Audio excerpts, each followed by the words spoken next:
The views, comments, stories, and opinions shared within this podcast are our own, or those of our guests, and in no way represent the views of the companies, associations, or organizations that any of us may work for or represent.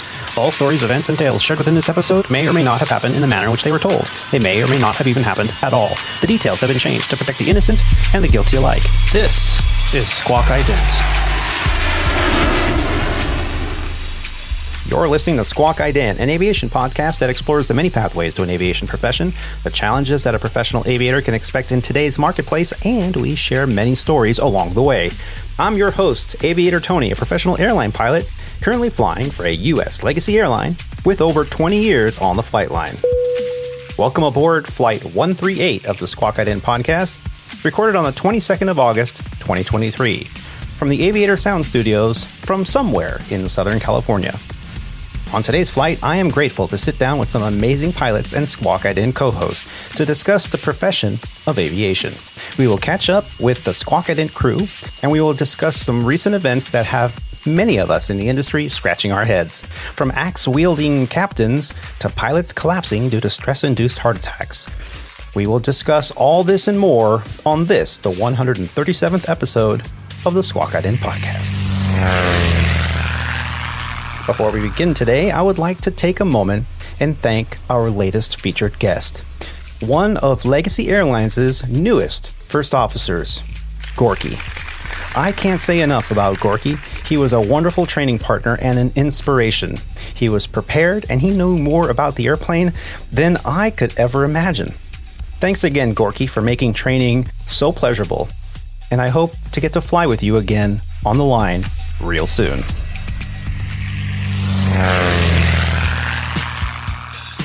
Joining us today is a superb aviator and Squawk Ident podcast co-host. He is a former international professional racquetball champion, a member of the 9G Club, an A&P and avionics tech, an RC aircraft commander, a boat skipper, a commercial drone operator, and currently an Airbus captain for Legacy Airlines. The name we use here on the show is an alias to our employer, a U.S. mainline carrier.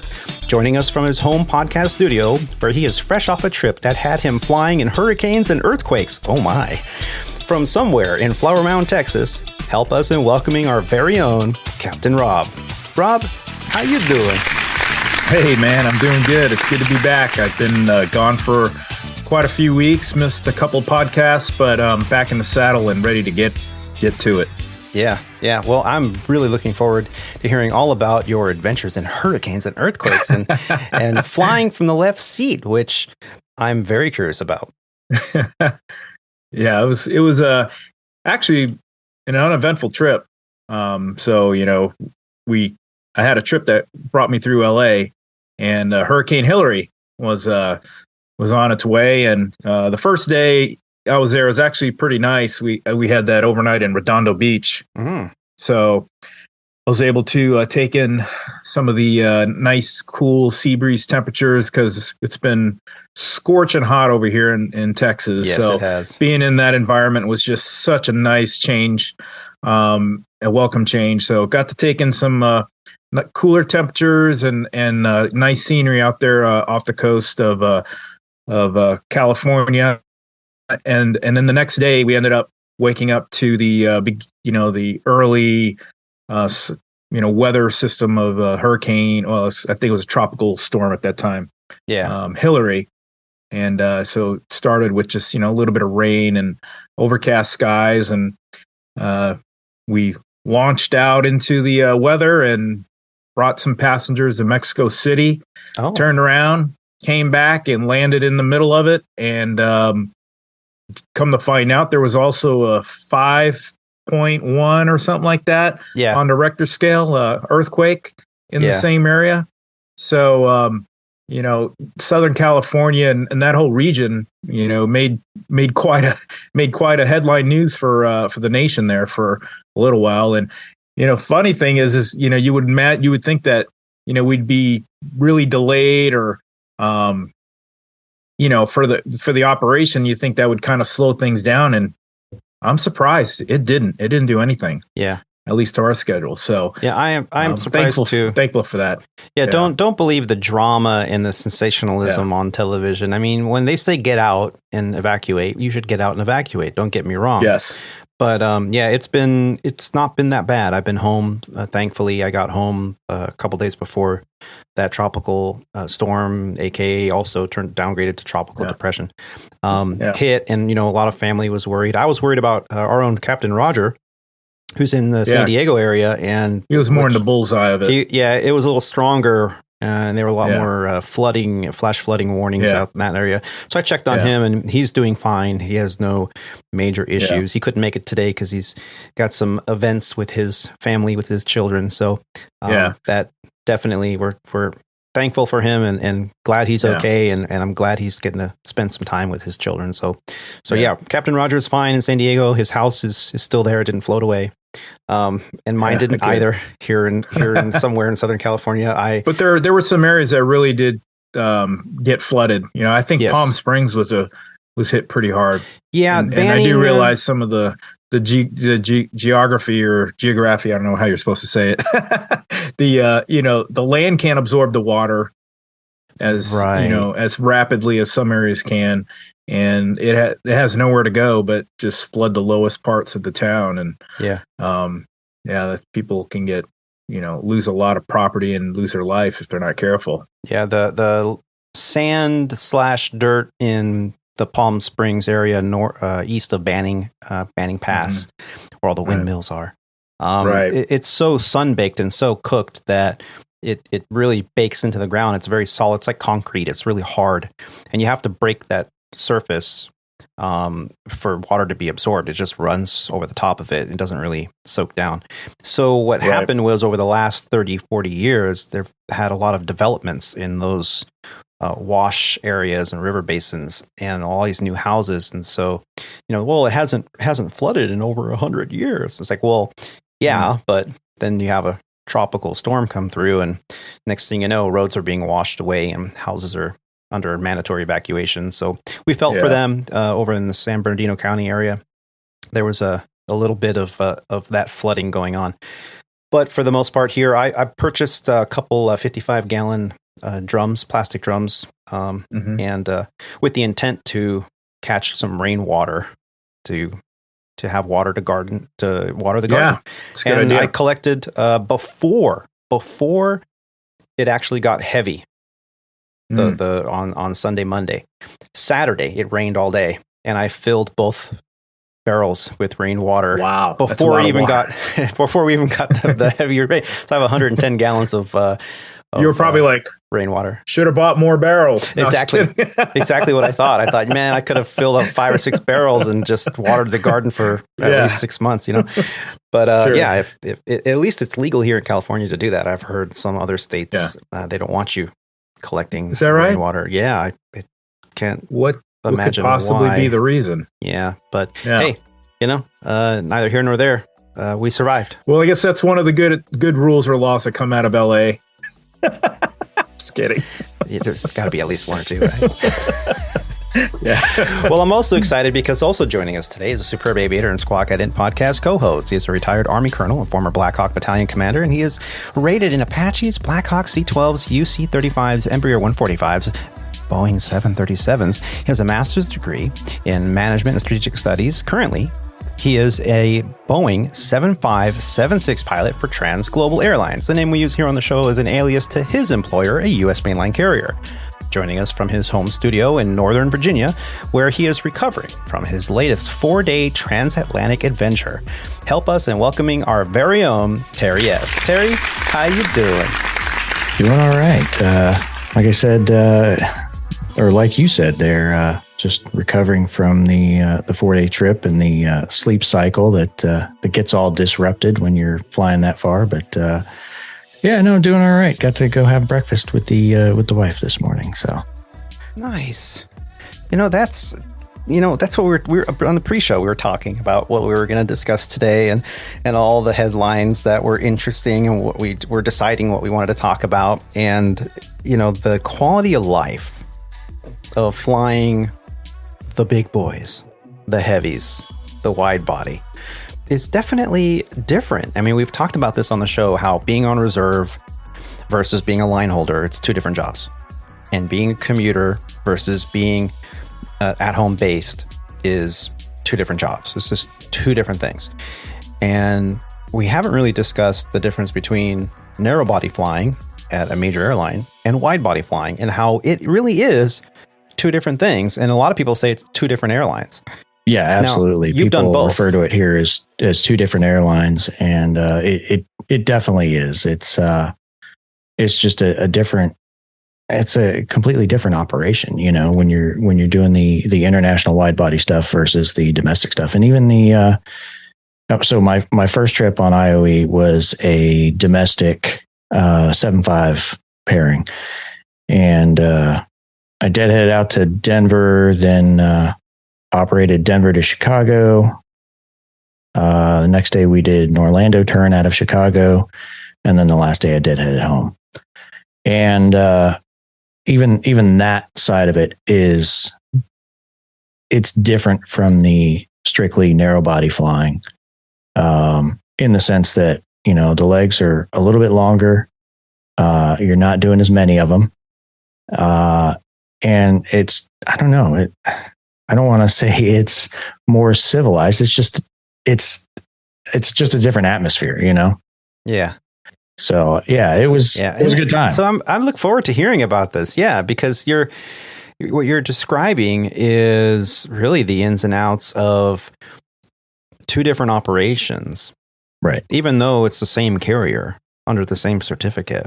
And I really look forward to hearing more about what you have found to be the differences between the two as, you're building time and as time goes on. So thank you so much for giving us a little bit of insight on that. Now you flew the 7.3 for how long? About 6 months. So you're 6 months there on the narrow body, and now you just finished IOE, last week? Sunday. So 2 days ago. Yeah.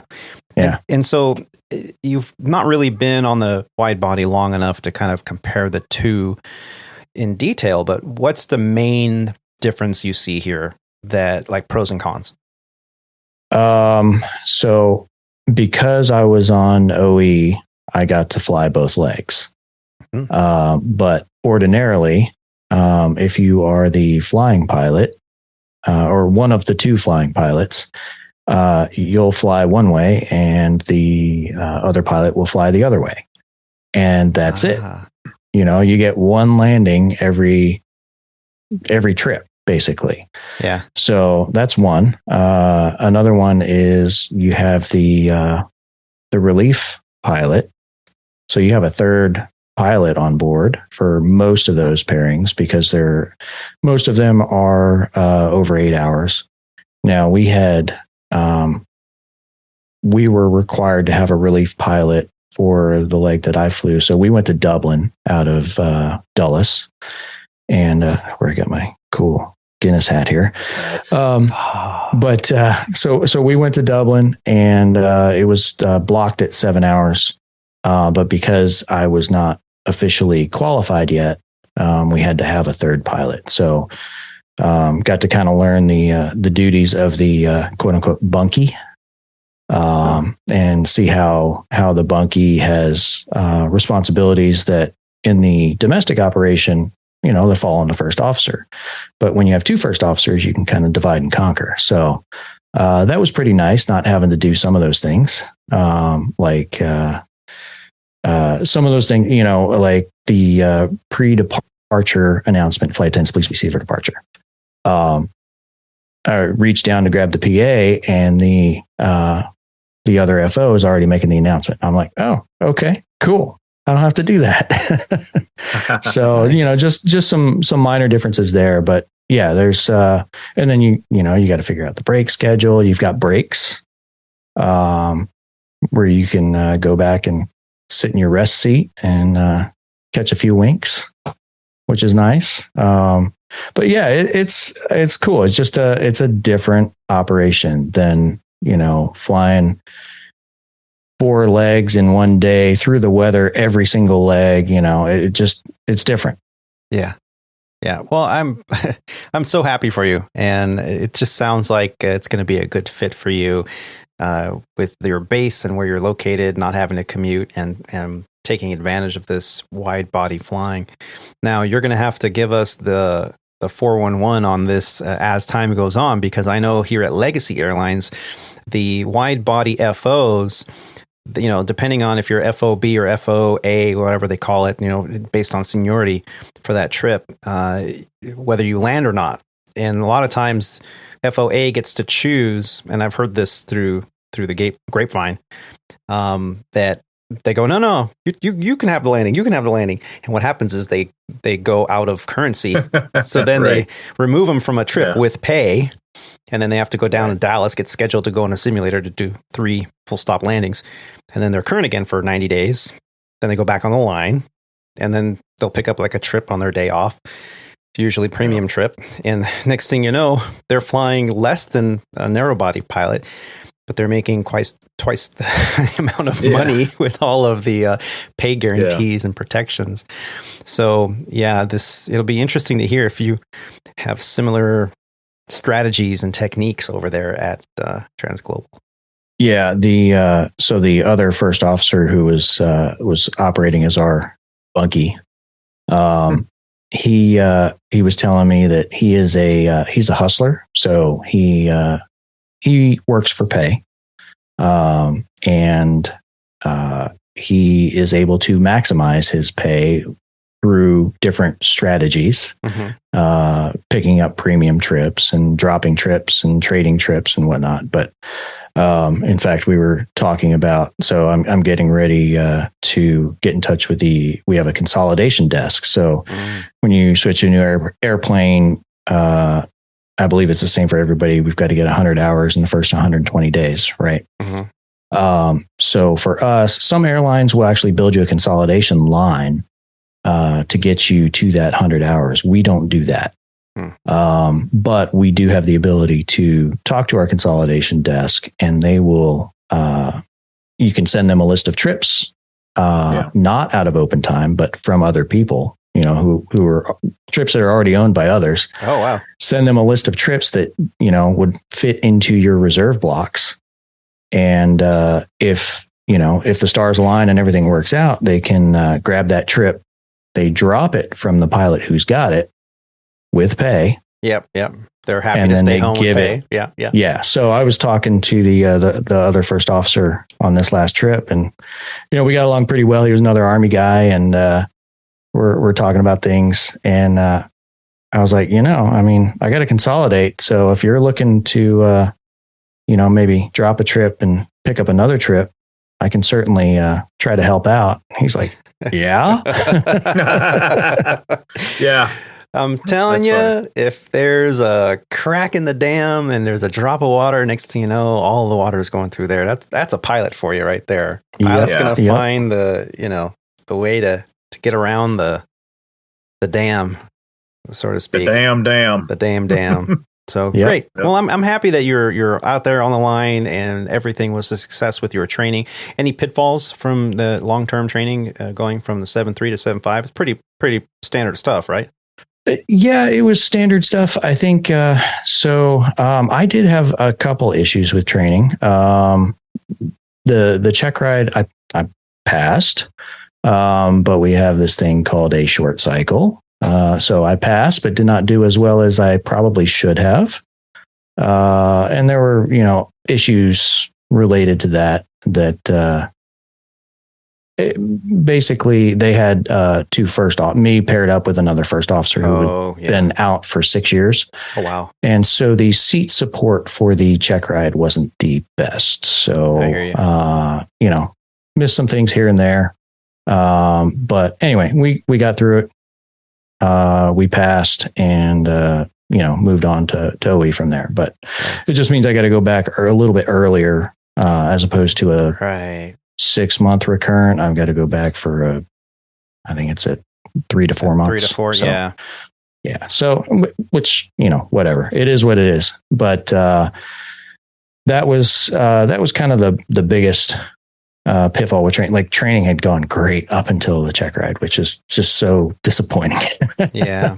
But, hey, you get through it, you take your licks and, you move on. So, but yeah, it's all going well now. That I don't know. You've seen the memes out there where the guy is he's got the sad face and he's kind of staring out the window, or he's standing by the pool, the empty pool with no water, and he's staring. And that meme kind of applies to my last landing. Is my last landing still thinking about me the way I'm thinking about it? It was rough. I like that Kermit the Frog sipping tea, looking out the window at the rain, and the meme's like, I wonder if the last landing is thinking about me the way I'm thinking about it. So if you were on my flight on Sunday, I apologize. see, I have IOE tomorrow. This is my first IOE leg from the left seat, and I'm going to be doing a LA to Dallas and back tomorrow. And I'm a little nervous because it's one thing to land a simulator 100 times during long-term training under every condition known, possible. Single engine on fire, no engine, no hydraulics, no ADRs, no, whatever. Direct law, normal law, alternate law, all these different modes that the Airbus has, and you land them in the sim, and they're okay, they're good. And then you get in the real deal, and you're just doing a normal landing with calm winds, and you just don't want to bust in Alaska. Oh, is that too soon? Too soon?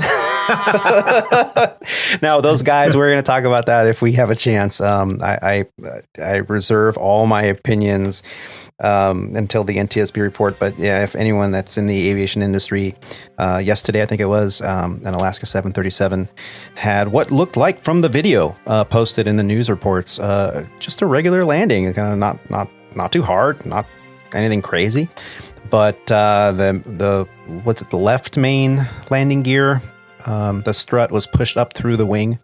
The aircraft landed, came to a rest, and then everyone had to be deplaned by stairs. And that airplane, it looks like it's going to be a total loss. But to me, as someone who's been in the industry for a couple decades, I'm no expert at accident investigations, and all I can know is from what I've seen on the preliminary news reports. But it looks to me like that airplane had some kind of structural issues, because that landing did not seem that bad or that hard to cause that much damage. I mean, they're certified to deal with a lot of G's on those landings.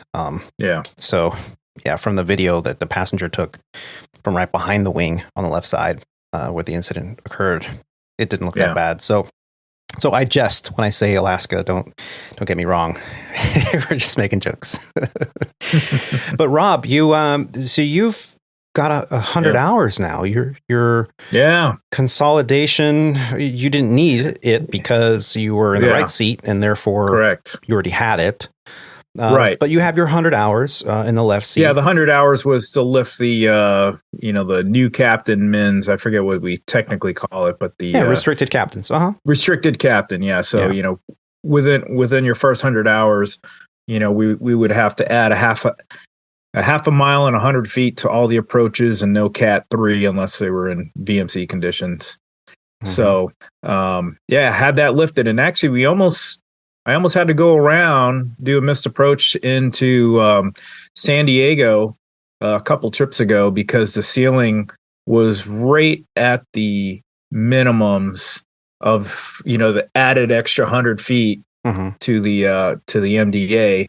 Right. Because it's a localizer approach into there, or the RNAV. But either way, you still have to add, 100 feet. Mm-hmm. And so, when we were coming in, I'm like, man, this is not going to be cool, because it's normally with the kind of overcast they get there, you break out right at the bottom. Yeah. And the visibility is 10 miles. And it's a higher minimum descent altitude than normal because of the descent rate, higher descent rate. They call it the degrees or something like that. Southwest arrival, or the space shuttle arrival. Yeah, exactly. So, but thankfully, the ceiling was just high enough as we approached the minimum descent altitude. Mm-hmm. We were able to, obtain visual reference to the airport and continue the descent for a successful landing, which was great, because if not, we were going to end up in LA.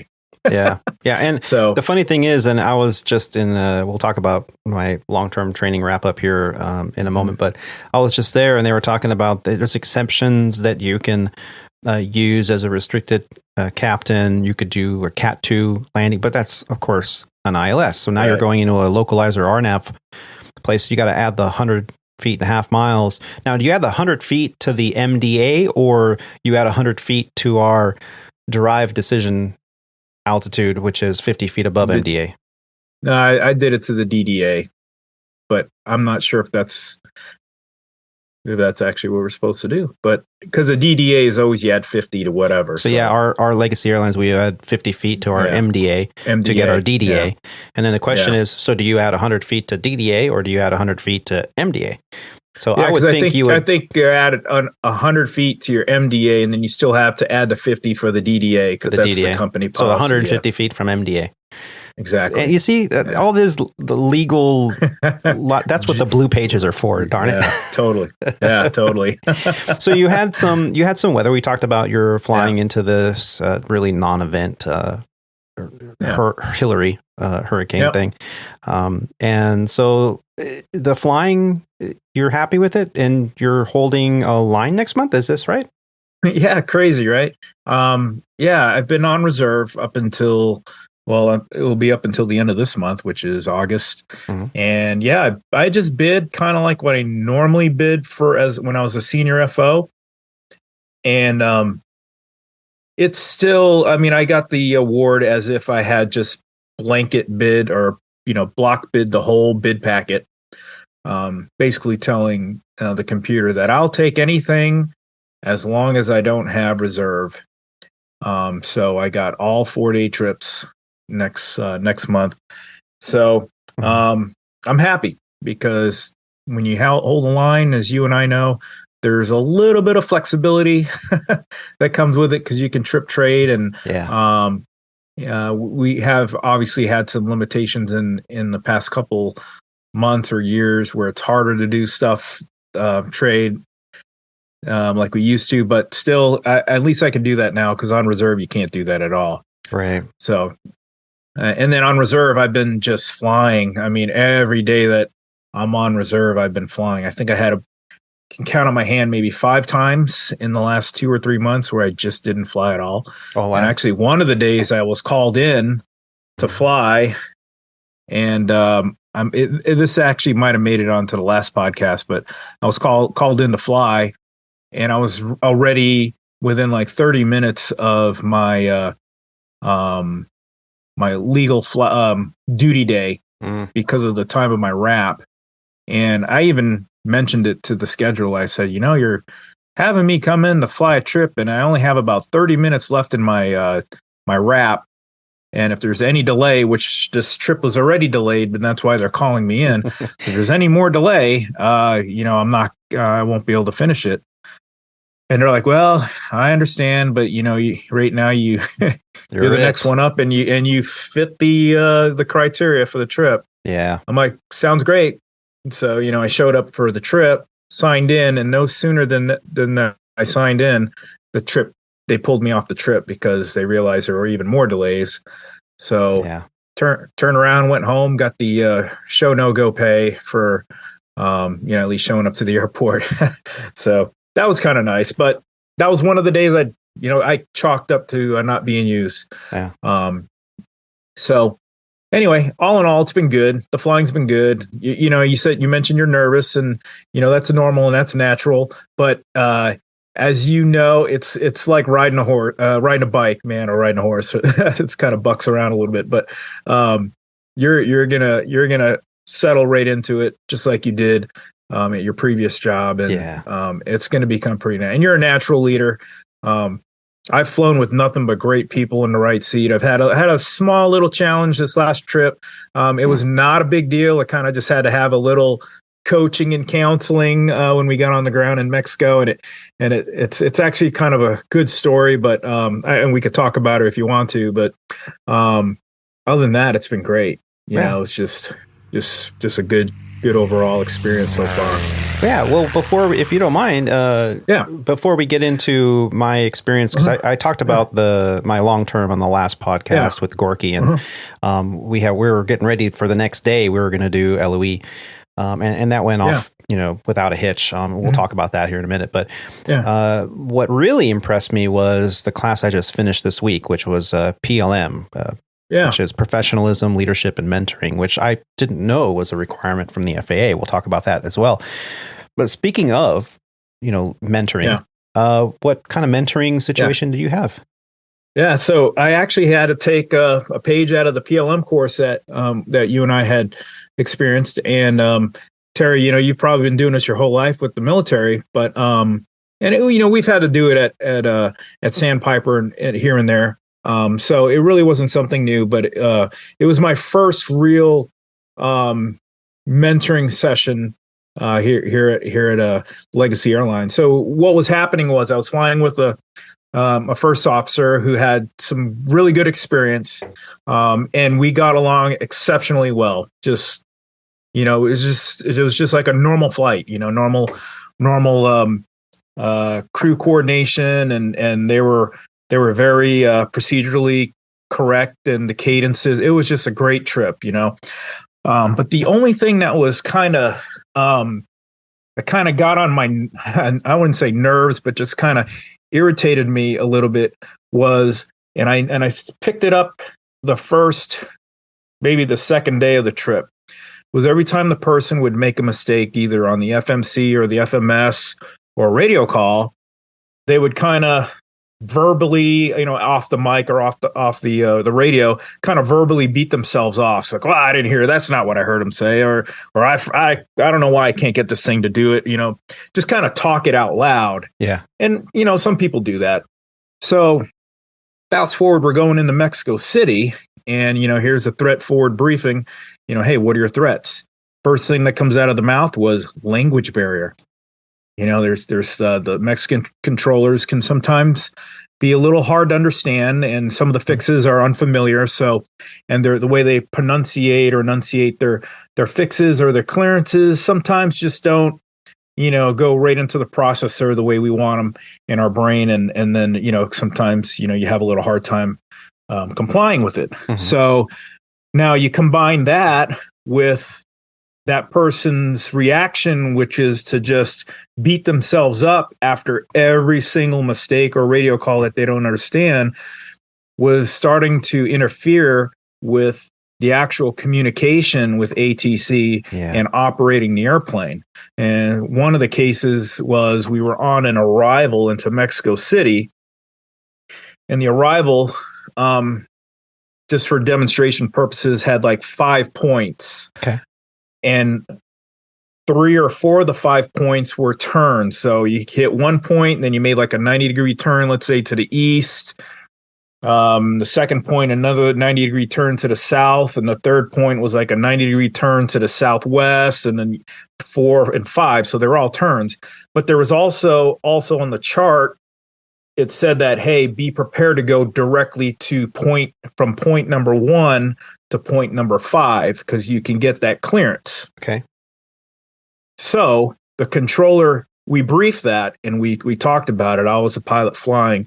The other person was a pilot monitoring. And I briefed that on the arrival as one of the threats too. Mm-hmm. And we got that clearance. So I went heads down as a pilot flying to go direct to that point. But what they heard was, fly the arrival up to this point, then you're cleared to descend via that point. Okay. And I was like, no, they said go direct to that point and descend via. They're like, no. And then meanwhile, ATC is, that person responded on the radio on what she thought she heard. And I was like, no, that's not what they said. And then ATC is starting to correct the person on the radio. That's not what I said. This is why I need you to go direct to this point. But meanwhile, we're in here having a conversation of, no, this is not what they said. This is what they said. And they're beating each other up. And I'm like, all right, I'm going to start the turn, clarify the clearance. And as I started the turn for the third transmission, ATC is like, no, I need you to go direct to this point now. And I was okay. So the plane does a little wing wag, come back, and we go direct to that point. And then the person, of course, now they go, well, that's not what they said. Of course. It's not my fault. Right. They didn't say it right. And then every radio call on the way down was, after the transmission, they'd give the reply, and then they would call, God, geez, I can't understand what they're saying. I just don't understand. I hate flying in here, and then they're reading something else back. I'm like, shh, they're saying something else. Quiet. I need to listen too. I need to pay attention. So as we got on the ground, I kind of like, all right, how do we approach this? I mean, it's not a really complicated thing, right? But it's still something I felt like it became a little, I wouldn't say dangerous, but it made it hard to operate, So I was like, all right, what do you think? What do you think about that arrival? How do we do as a crew? They're like, well, those controllers are, blah, blah, blah, blah, blah. I'm like, yeah, they are. I agree. And I said, but, I mentioned to you during the brief that, I don't speak Spanish, but I understand them pretty well. And, we probably should have swapped roles. Maybe they be the pilot flying and I be the pilot monitoring. And then that way the communication process would be good. But we still have to be on the same page as far as the clearances and stuff like that. But I said the best thing we could do is after transmission is if you have to say something, go cold mic and just say it off the intercom and off the radio, because you're interfering with the communication process when you're complaining. And I'm doing everything I can to, listen and comply, but you're over there just beating yourself up about how bad they communicate. And when in reality, they speak Spanish or they speak English a hell of a lot better than you speak Spanish right now. So, let's just listen and comply, because it really wasn't complicated. It was just you had to listen. Right. And I think there's you mentioned a couple of things. There's a expectation bias when you're going into a place, you expect it to be a certain way as filed a lot of times, and then you get something different. Even though you briefed it, it sounds like they just changed something on it. They didn't ingest what you were briefing, which is common on a forward briefing. And then there was this preconceived notion that there's going to be a language barrier, because every time you're in training, they say, hey, when you go down south of the border, there's going to be a language barrier. And then we're not just talking about Mexico. We're talking about all airspace south of the border, country. Every Central America, South America, everything. So everything here in the continent of North America, we always have this preconceived notion that if you go south of the border, those controllers will kill you. That's what they keep telling you. I mean, not in so literal of words, but they keep telling you, be careful, clarify. So what happens is, especially the pilots that don't have much experience down there, they have this preconceived notion that it's going to be a problem. It's going to be a problem. It's going to be a problem. Always. And then they get down there and it's really not a problem. Most of the time, the controllers, yes, there are issues with language barriers, and that happens everywhere. Go to Europe. How many languages do they speak in a very small, concentrated area geographically? So yes, but English is the primary language. So speak slowly, listen slowly, if that makes sense. Write it down. Clarify if needed. Turn up the volume a little. Right. And keep the dialogue to a minimum. It doesn't mean you have to be completely sterile, unless you're in a sterile cockpit environment or sterile flight deck environment, whatever you want to do PC. Yeah, and I wanted them to speak up if they didn't understand the clearance too. I mean, we need to know that, and we need to be, in the green or both in agreement on what they said.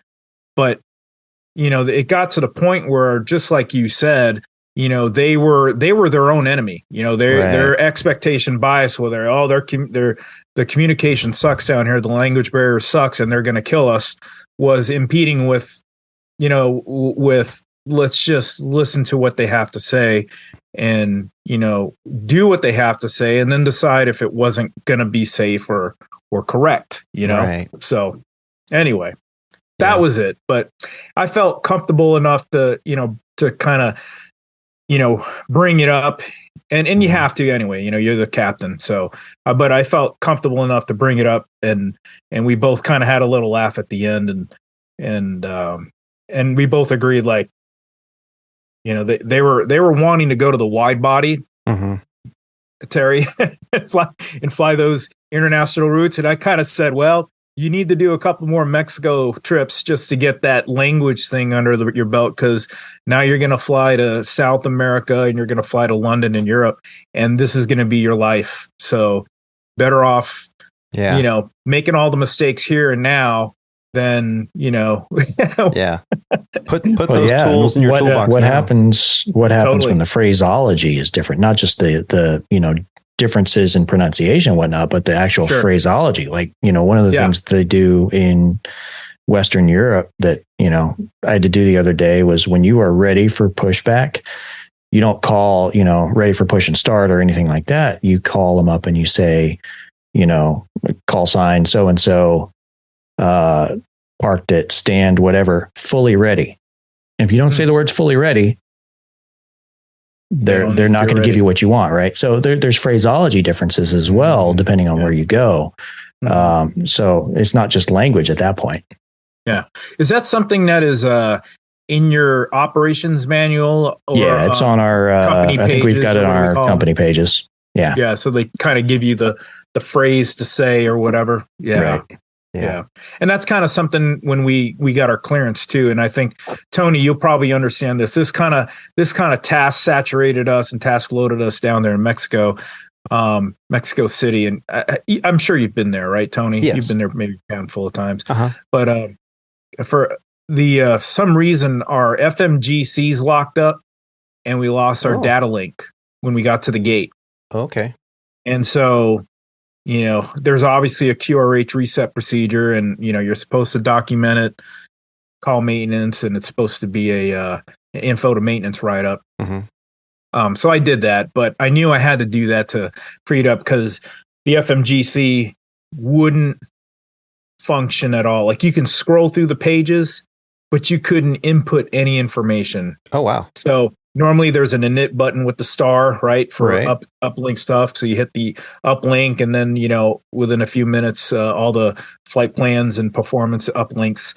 Well, that went into, just like the vapor lock. Nothing. Vapor lock. Thank you.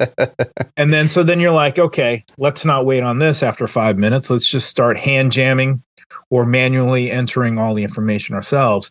So, MMMX to KLAX wouldn't retake any of that information. Like, you couldn't like, you can bring the page up, but you couldn't input any information in. So I'm like, well, the FMGC is locked up. It's malfunctioning or whatever. So let's do a soft reset. So did the soft reset, and then realized that the data link was also jammed up with that too, because we weren't getting any information, no ATIS, no PD. You know how you can do the departure clearance? Yeah. From this was at the ATS gate? page. It's at the gate. And was this after a ground power unit power up?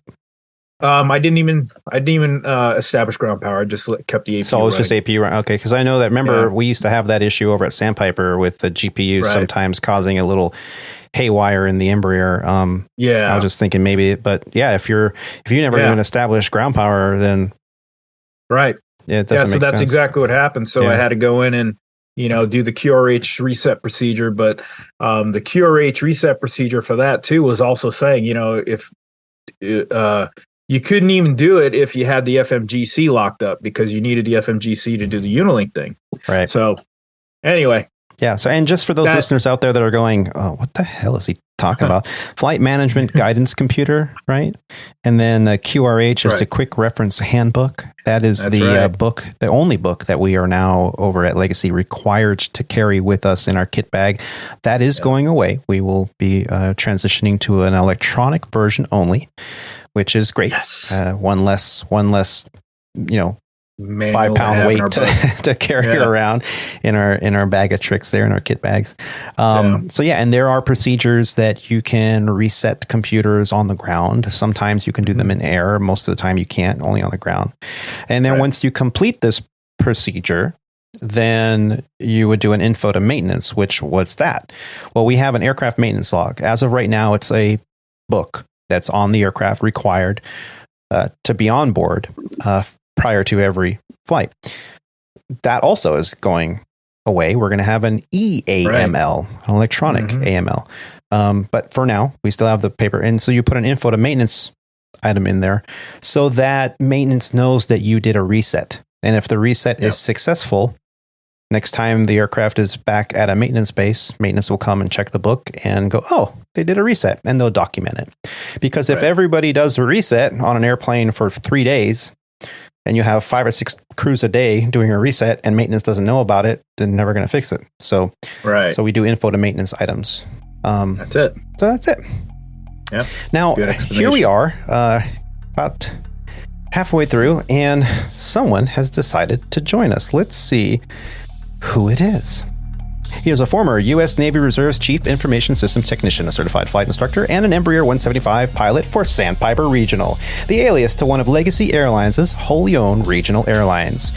Making a buttload of money and joining us from the heat wave in Dallas, Texas, from his new home, somewhere in Justin, Texas, that is. Please help us in welcoming to our show our very own Mr. Alex D. Alex, how you doing? Hot. What is it? You said 101? Yeah, 101. It's a scorcher today. And the funny thing is, I got to visit Alex's new abode here last week. Fantastic community with the lazy river, and it's just really nice. He's got a nice view from his back driveway overlooking a field. It's really calm. And I really did appreciate, you having me over. Thank you so much. Thank your wife again for dinner. It was fantastic. But I got to tell you, 101 degrees in Dallas. You might as well just get inside a sauna. Well, and they always say if you go out to Phoenix, it's a different heat. It's a dry heat. It's a dry heat. No, they're not lying. It is a different heat here. This is the way I can easily describe it is. Phoenix and the West Coast and the deserty area is like you're standing under a broiler in the oven, whereas Dallas is full encompassing the regular oven. Because at least in the broiler, you can get the shade and it drops down by 30 degrees. Out here, it drops down 5 degrees, maybe 10 if you're lucky, if a breeze is blowing in the shade. Yeah. So sweaty balls, my friend, sweaty balls. Rob said it best. What did you see? A squirrel? Yeah, I saw a squirrel outside putting talcum powder on his nuts. Heyo. So Alex, Rob's not wrong. Alex, what have you been up to, man? Flying the line? What's going on? Well, so let's see. I don't remember the last time I was on the show, to be honest. I went through my first recurrent with the airlines. That was interesting and fun. It's different. I did prepare a little bit for it. More than just going in cold and blind. I did, crack open the books and study and go through my flows, because there's the schoolhouse way of doing it and the line flying way of doing it. And you get used to the line flying way all the time. And, you have to just be a little bit more precise on your call outs and flows and triggers and whatnot. But check that off the list. It's done. We're moved in. Got the kiddos out here. They officially started school last week. So that's good. Yeah. Did they find the bus stop? What school district are you guys in? We're in Northwest. Okay. Yeah. Nice. So my oldest is going to Northwest, which is literally 10 minutes down the road tops from us. That's great. Nice. And you guys are in Flower Mound School District? Correct. Okay. Yeah. I'm sure at some point we'll probably play you guys in something or other. Yeah, actually, I think we were just there the other day. They had a tournament out in, I forget the name of the other high school that's out that way. But yeah, we will. Well, I think we plan to play Northwest pretty soon. Perfect. I want to go to all the sports. I love it. Yeah. I just, with the schedule that I got this month, I can't go to Friday Night Lights football games. Just the nature of the beast. Yeah. Well, you want to wait till it cools off anyway. So. Oh yeah. Oh no. They had a scrimmage last week, and I was texting my wife about it because one of the kids in the neighborhood here is on the. They don't do freshman team. They do varsity, JVA, and JVB, and JVB is the freshman team. Mm-hmm. So he had made the JV team, and they went to go watch him scrimmage, and it was not fun for anybody. It was like 109 and there's no like reprieve to the heat. So So I do agree. I will want to wait till it cools down just a little to go to the games, but that'll be next month and hopefully it'll start cooling by then. And then I have news in the work that I'm not sharing just yet because it hasn't officially started. Tony knows what it is. We talked about it when you came over. What's this? Teaser. All right, if you edit this out of the show right here, I've been in talks with. Oh, okay, I gotcha. Yeah, so I'm gonna go. I don't want to go. I don't want to go into detail about it on the show. I want to wait till it actually officially starts, and then I can say it. So, Tony, that was your edit point. Thanks a lot for making my job harder. Oh, shut up! It's not like you're doing anything, anyways. You're captain now. You got an FO to take care of all that. I hope I edit that out. Oh, shit. Yeah. Well. So, but yeah, that's the teaser for you guys in the show. Obviously, for the fans out there, there will be news in the works for stuff coming up. I just need it to be solidified before I make that announcement. Right. So where do we pick up now? That's pretty much it. Just been flying. I do have news about one of our listeners, Keith. Actually, two news about our listeners, Keith. Exactly, right? So not Keith Wolzinger, but Keith from North Dakota.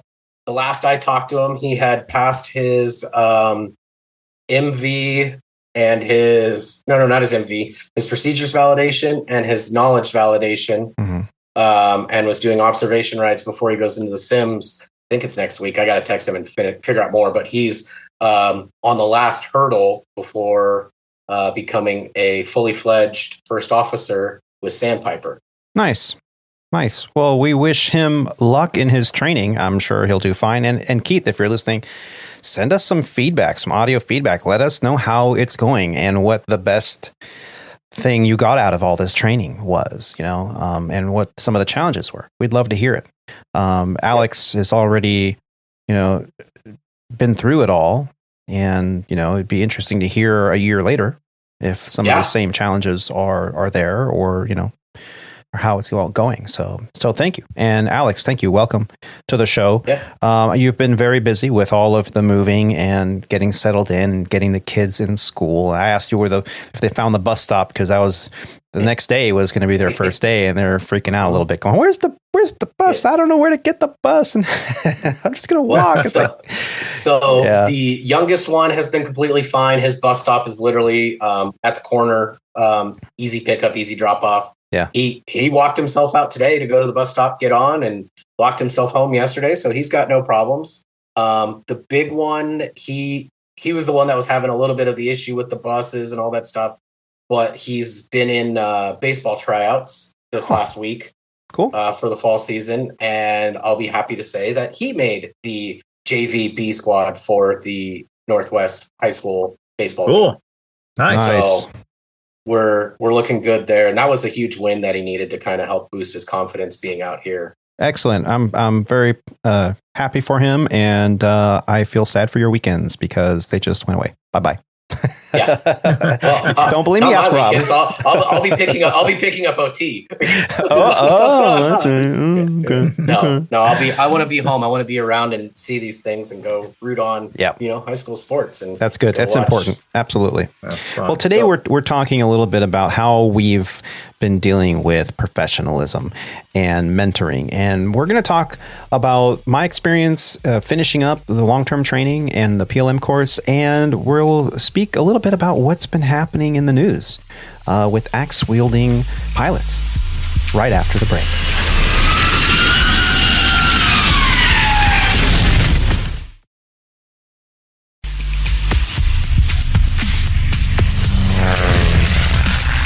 And ladies and gentlemen, welcome back from the break. Well, we've been talking with these fantastic co-hosts here, catching up from transitioning from narrow body to wide body, talking about flying into the weather, your first 100 hours in the left seat, restricted captains, additional minimums, higher minimums for restricted captains, and how to get over those hurdles. Now we want to focus on what it means to be in the left seat. It's more than just signing a document before every flight, having an extra stripe, being the final authority to the flight. There's so much more involved. And something I learned this week was flying is the easy part. What do I mean by that? Well, in the last podcast, we talked about how this, long-term training has been going. And we were right before my LOE, or check ride. That, I'm very happy to report, went by with minimal stress. It was a very straightforward thing. We got thrown kind of a little bit of a curveball. We were given an electrical... Was it an electrical issue? No, we were given an issue on LOE that was one of the prescribed errors or faults that you might get en route. And, what they're looking for is, do you go through the SOPs, and do you use good judgment, and do you land the aircraft if you have to at a alternate airport? And that's what we did. But our check airman said, listen, I'm going to be giving you probably like one fault throughout the flight because you read the gouge, it's coming, right? He goes, I'm not your instructor in there. I am ATC, I'm your flight attendant, I'm SOP, I'm a SOC, I'm your dispatcher, I'm whatever you need me to be, but I am not your check airman flight instructor in there. You guys have to figure it out. It's like you're out on the line. That's the whole point of this line operating experience or line operating evaluation. So we're evaluating your decision making, and we're making sure that you follow the protocols. And so sometimes, he said, in the simulator, you might get a follow-up item, and then another item, and then another item that goes wrong. He goes, trust me, I am not messing with you. If that happens, just keep flying. It's just sometimes in the sim, these things pop up and we don't, can't control it. But hey, out on the line, it could happen too. So sure enough, we're flying along, and we're laser focused. Everything's going okay. All the call outs and procedures are being done, and we get a hydraulic pump over temp. Okay, not a big deal. Follow the procedure, read through the QRH, and go through the follow-up items, and everything was done relatively well. And then all of a sudden we get ding, another ECAM message, ding, then another ECAM message. And we're like, we hadn't even finished the first one, and we got 3 other ECAM messages. And we're like looking at each other going, what the, this is not right. This is, holy crap. And finally, I'm like, you know what? We're finishing the first ECAM message. We're going to follow it up. And of course, in there, it says land ASAP. So I'm like, that's it. I said, Gorky, your aircraft, your radios. I'm going to follow up here with dispatch.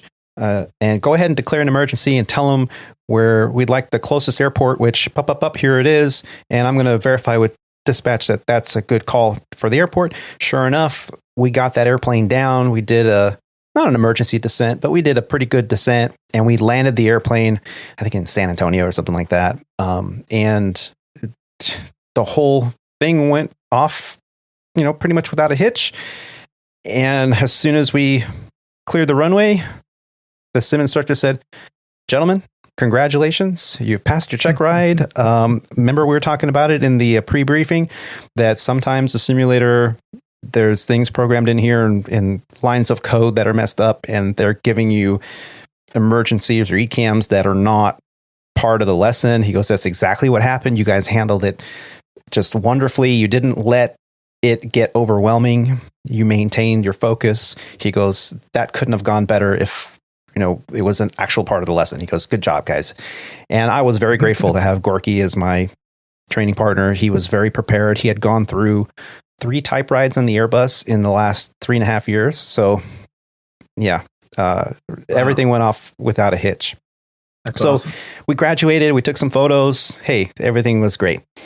And we went home for about 4 or 5 days. And then I had to go back to the training center to take this class, which some of the captains that I had flown with over the past few months said, oh yeah, that PLM class is basically how to talk to flight attendants and gate agents. And I was like, really? And they're like, yeah, I don't know why they're making us do this, whatever. And I was pleasantly surprised because on day one, it's a classroom full of upgrading captains, and there were a few wide body captains that had, for one reason or another, been with the company for 20 or 30 years, been a captain for 15 of those years, and just never took the PLM class, so they had to take it. So, but most of us were all upgrading. There's a couple Sandpiper alumni in there with me that I had flown with back in the day, so it was kind of nice to see familiar faces. And that PLM class was taught by two instructors. Both of them were energetic, informative, really just great guys.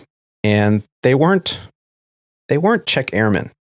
They weren't even instructors. They were just line pilots that have been certified to teach this class. So we're being taught leadership by pilots, fellow pilots that have been teaching this leadership class. And man, I gotta tell you, it was probably one of the most informative lessons or classes that I have gone through in this profession. They do a good job. Mm-hmm. They really keep you engaged. They really do. And just scenario after scenario after scenario, and a lot of good intel. And it was nothing like what that expectation was that I had walking into it because of what I was listening to.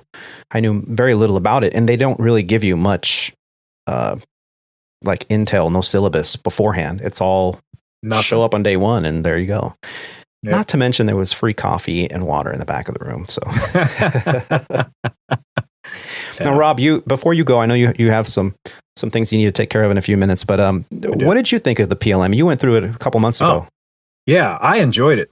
I think I was kind of excited to share with you how much I liked it, because I think you and I are kind of on the same personality and view of, let's learn everything as much as we can to be the best we can at our jobs. And, I have heard the same things you have, where guys say that it was not a good class, or not that it was a good class, that they didn't really get anything out of it.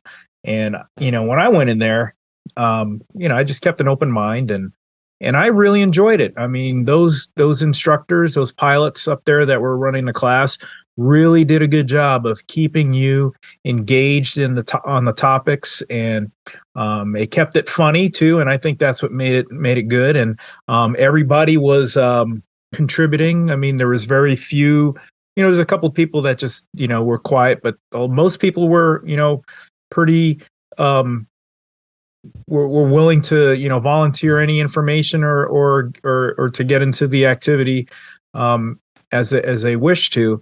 And then you did have a good opportunity to also meet some of the members of management and the FAA, and some of the people behind the scenes that you don't really see that often, and they're kind of just exist in an email or some name with a director job title to their name, and you get to learn what they really do and understand that there's a huge group of people that are really, really dedicated to making our job not only as safe as it can be, but also as successful as it can be. So that class really exposed that to me, and I thought it was good for that. Yeah. And I can't agree with you more. You are out there on the line for many, many years, and you can't help after time feel like, well, we're on our own out here. Oh, and that statement couldn't be further from the truth. Totally. The biggest thing, tell me if you got the same thing, was big C word, communication. Yeah. That was always the first thing. There's so many people here that can help you, but you have to communicate. Yeah. Whether it be just the smallest thing, I actually did it the other day when I told you about my sign-in time being being close to my duty limit. Mm-hmm. If you don't tell them these things, they got computers and everything, they can see it, but sometimes it just takes that you have to say something for them to communicate it. Right. So, even with the dispatchers, we had a trip a couple of weeks ago where we were having a rolling delay after delay after delay because we were waiting on a maintenance team that had to drive from Chicago to Des Moines to deliver some oxygen canisters, because obviously oxygen canisters can't fly in airplanes unless they're in their dedicated storage spot. So they had to drive these things up to Chicago, and we were waiting on that. And I had to communicate with the dispatcher. I said, "Look, just be aware. You may want to run this by the duty pilot, as well as get the crew scheduling or crew tracking involved. That at this time we have an hour and a half duty day left in our day. If these guys get here and they for some reason drag it out, for whatever reason, then we're going to run out of time." Yeah. And they were like, "Oh, well, geez, I didn't know about that." So right then, that communications thing, and a lot of people think, well, they should know, da da da da da. I'm like, they do, but sometimes one part of the department doesn't talk to the other department because there was really no need to at that time. Because why would maintenance talk to scheduling? Right. Until there's a problem, so they wouldn't talk until scheduling goes, "Hey, we need to replace these guys." Well, how long is this thing going to take? Yeah. So my favorite diagram that they drew on the board was a big circle, and from that circle had all these spikes coming out, right? And in the circle it said PIC. Yep. Or captain, right? And for all those spikes were all the other departments that are involved with the dispatch and the safe operation of a flight. And we were filling all of these spikes. We ran out of room for spikes. Yeah. And they say, who's in the middle of all that? You. The captain. Yeah. You are. Or us, yeah. So you need to communicate. And my favorite saying of that entire class was, you know what that fourth stripe is right there? That means you've already won the argument. There's no need to raise your voice. Because the minute you raise your voice, you've now lost the argument. That's true. You don't have to say a word. You've already won the argument. That's what that fourth stripe is. That means that I've won the argument. I need you to do this. And this is what's going to happen. And the minute you raise your voice, you've lost the argument. And yet that brings me to another point completely separate from any of this discussion. And it's noticeable when you walk into the gate area or onto the airplane. There's a different way that people address you and look and talk to you, and just it's because of the fourth stripe. And I'm not saying it's good or bad or that I thrive on that kind of attention or anything, but it's just noticeable. Yeah. And anyway, I'll leave it at that. Yeah. I do have to go. Okay. Well, thank you so much for joining us, Rob. Again, your insight is always an inspiration. I'm very, very honored to have you join us today, and good luck to your daughter. Thanks. Appreciate it. And it's good to be back. Best of luck on your IOE tomorrow. You're going to do great. You're going to have fun. Terry, good to see you again. Glad you're on the line. Congrats with training. Alex, congrats on your impending situation over there, I guess. And we need to get together as soon as we can. And we'll try to, let's just let it cool off a little bit, and we'll get together and do what we can here. For sure. Definitely. I look forward to it, Rob. All right, fellas. We'll see you on the next one. Thanks, Rob. Later. See ya. And then there were back to 3. So again, gentlemen, thank you so much. So we've talked a little bit about PLM, and what I wanted to briefly go over is some of the things that I've learned, because I think it'd be helpful, even as a first officer. If I would have known some of these kind of highlights that I've gone through over the past few days and weeks, I think it would have given me a couple more tools in my toolbox, a common thread here on the show. So did you know that the FAA was the one that proposed the enhancement to professional development of U.S. air carrier pilots to make certain that they adhere to standard procedures and prevent behavior which could lead to pilot errors?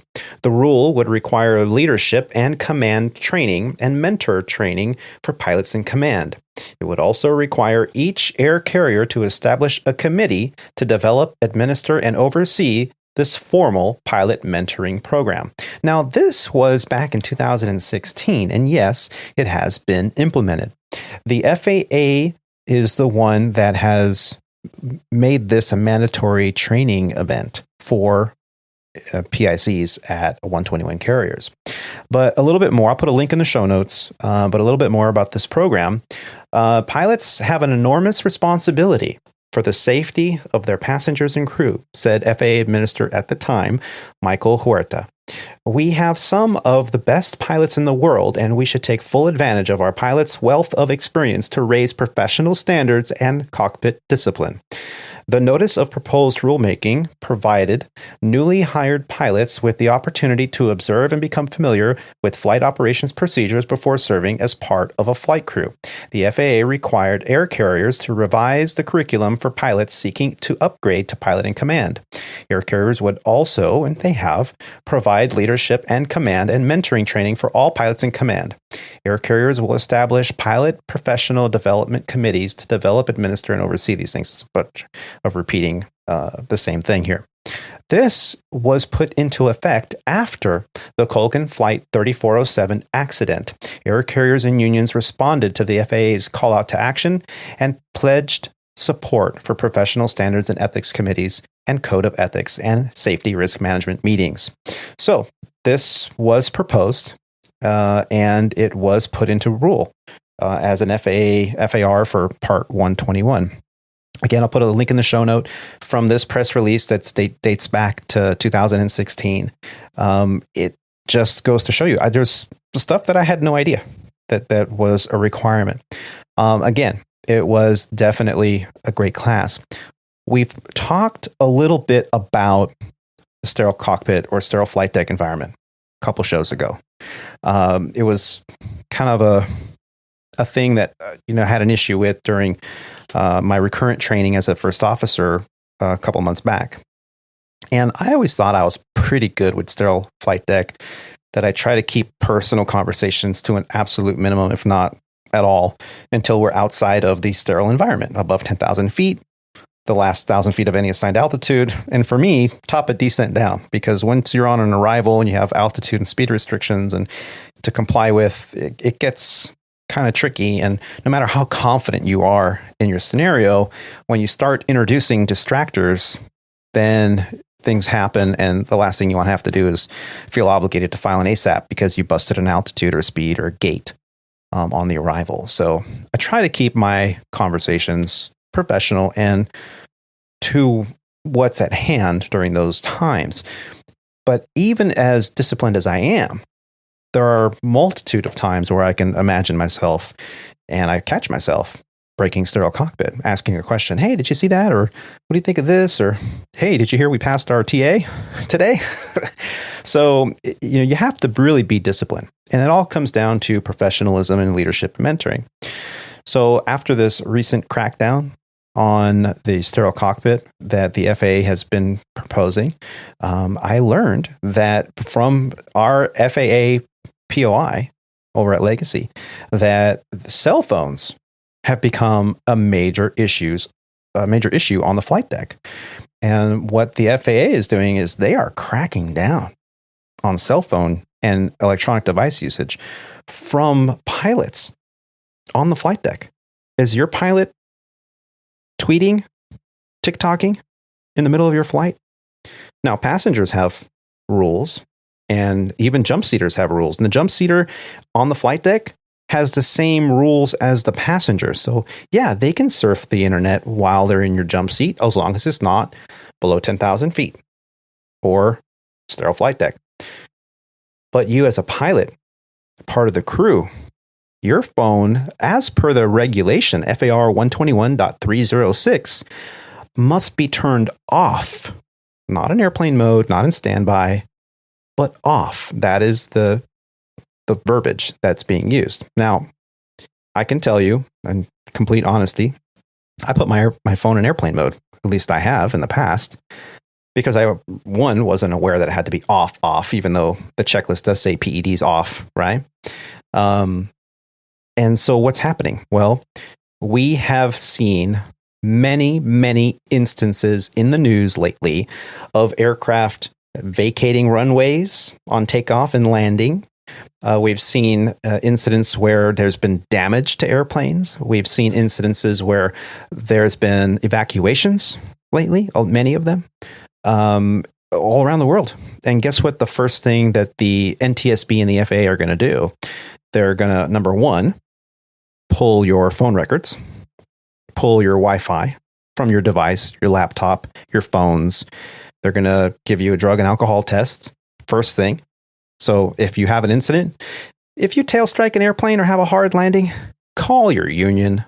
That's the first phone call you should make. Call your union. Most of us have been given these little cards to hang behind our badges. So they're right there on our lanyard. Just call the 800 number. Say, hey, this is what happened. What should I do? And they'll tell you. All right, first thing you're going to do, don't talk to anyone. And we'll have someone come out right away. We're going to administer make sure you get the drug and alcohol thing done. Why do I mention this? Okay. So there's been an incident, and I will tell this in full confidence and confidentiality to what happened over at Legacy Airlines. I think I mentioned it a few months back. I was in Phoenix on a go home leg, and the captain and I went to meet the aircraft. And so we're walking down the jet bridge, and I noticed that the FO was coming in from a walk around, which is unusual because it was just, they were landing and there's no need to do a walk around, a post flight with our company because the airplane's going right back out and the inbound or the outbound crew is going to do the walk around, which was me. And as I'm walking down, I noticed that he was coming in from the walk around, and I'm like, hey, what's the matter? Did you break it? And he was like, yeah, it wasn't my best landing. This airplane's maintenance is looking at it. And I went, oh shit, what the heck? And then there's like 5 maintenance guys in the flight deck, and one of them turns around and goes, yeah, guys, you're not taking this airplane out. It's done. It had a tail strike. And the captain and I went, whoa, we've heard about this, and we brief it on every single landing. A 321, 7.5 degrees, and a 320, 319, 10 degrees, whatever. So we briefed this stuff, but we never really see it. So I said, hey, I'm going to go out and take a look. I've never seen this, just because I want to add tools to my toolbox and see what it looks like. And I took pictures, and the captain did too. And it actually doesn't look too bad. Well, in PLM, they talked about that very incident. And I guess what happened was the crew wrote it up. They called maintenance. Maintenance came in, said, yep, we're going to have to do an inspection. And you put it in the book. Good job. And that crew ended up going to the hotel. And I'm like, man, that sucked, man. That landing really sucked. And from what they explained to me in the class was a little slow, a little gusty winds, a little over rotation, and they had a tail strike. So it basically scraped off one of the drain masts. It got grinded down, and the rear belly of the tail section had some scratches in the paint from damage to the skin, nothing major. And we checked thoroughly, and there was no wrinkling of the skin or anything, but tail strike is a tail strike. And so there's a huge maintenance inspection that has to happen with lasers and check to make sure that the fuselage and everything is straight, and inspections of spars and all kinds of things. So it was a big deal. Well, the crew that had this event happen were not based there. So they went to the hotel, and they went downstairs to dinner, and they each had a glass of wine to, unwind and talk about. No. Yes. So a few hours in, they get a phone call from, director of flight or whatever it was, and said, yeah, what the heck? We told maintenance. Yeah, but there's an aircraft accident. We need to go take a pre-test. And they're like, well, we're already at dinner and we're having a glass of wine. And they're like, it doesn't matter. You have to this is a FAA requirement. So they picked them up, and they both took a blood alcohol test, and both came up with 000. They're freaking lucky. Wow. They're freaking lucky. Allegedly. This is what happened. Allegedly. Now, luck is a minimal word I would use. if you have an accident or incident, anything outside of the norm, anything outside of SOP, what's the first thing you should do? Contact your union. Oh, the union. Call the union, because the union will tell you, okay, this is what you're required to do, and this is what we want you to do, which is usually in addition to what's required, right? To protect yourself, because they're there to protect you. That's what you pay your union dues for. Okay, it's to keep you in the best situation possible to protect your certificate. So when we talk about professionalism, we are not necessarily talking about intentional malice or intentional noncompliance. If you're not professional, you're intentionally non-complying, or you're doing your own thing, or you're not following SOPs. That's not the only thing about professionalism. We're also talking about, do you do the policies and procedures, the protocols that you're expected to follow? Are you making good choices? And that's what we're kind of talking about. So there are definite avenues, mindsets that you should have when you're PIC. As an FO, we would hope that you have those too, because many airlines say, well, we don't hire first officers, we hire captains in training. And it's very true. That's a mindset. So be cognizant of the decisions you're making and ask yourself, is there more I need to do? And at the end of the day, work from the hearing backwards. All these cliches we've heard about many, many, many times. Now, the crackdown on cell phones. This is something, and I'll put a link in the show note from an article about this. And the reason for this crackdown, I think there's a definite issue with not just pilots, but with society. And we're all guilty of it. And there are very few that I feel have a handle on it. And you've seen these pilots, they've got the flip phone with there's no smart in their phone at all. There's a flip phone. It's like I forget what they call them, jitterbox or whatever. They're usually jitterbug. Senior citizens with big numbers that are easy to see, read, just dial the number and that's it. Okay, but that's not practical, not in this world that we live in, this information plugged into the matrix world. However, cell phones on the flight deck have become an issue. I recently discovered that one of our first officers over at Legacy Airlines had a ringtone for crew scheduling that was the fire bell. So when crew scheduling called, without looking at the phone, he would know, oh, it's crew scheduling, trying to call me, reassign me, or whatever, give me a trip. Well, this first officer neglected to turn off his cell phone. And at 100 knots on takeoff roll, his phone rang. The captain heard the phone ring very loud and rejected the aircraft at 100 knots. Come to find out, it was not a fire bell. It was the first officer's cell phone. This is a problem. I hope they ASAP that one. I hope they ASAP that one. There are other instances and examples that I've learned over at Legacy that the FAA on the jump seat doing an observation. The first officer's cell phone goes off at the beginning of the takeoff roll. And he goes, oh, crap. Sorry, guys. Sorry. Yeah, mom. Yeah, I can't talk right now. I'll call you back, mom. I'll call you back. Okay, bye.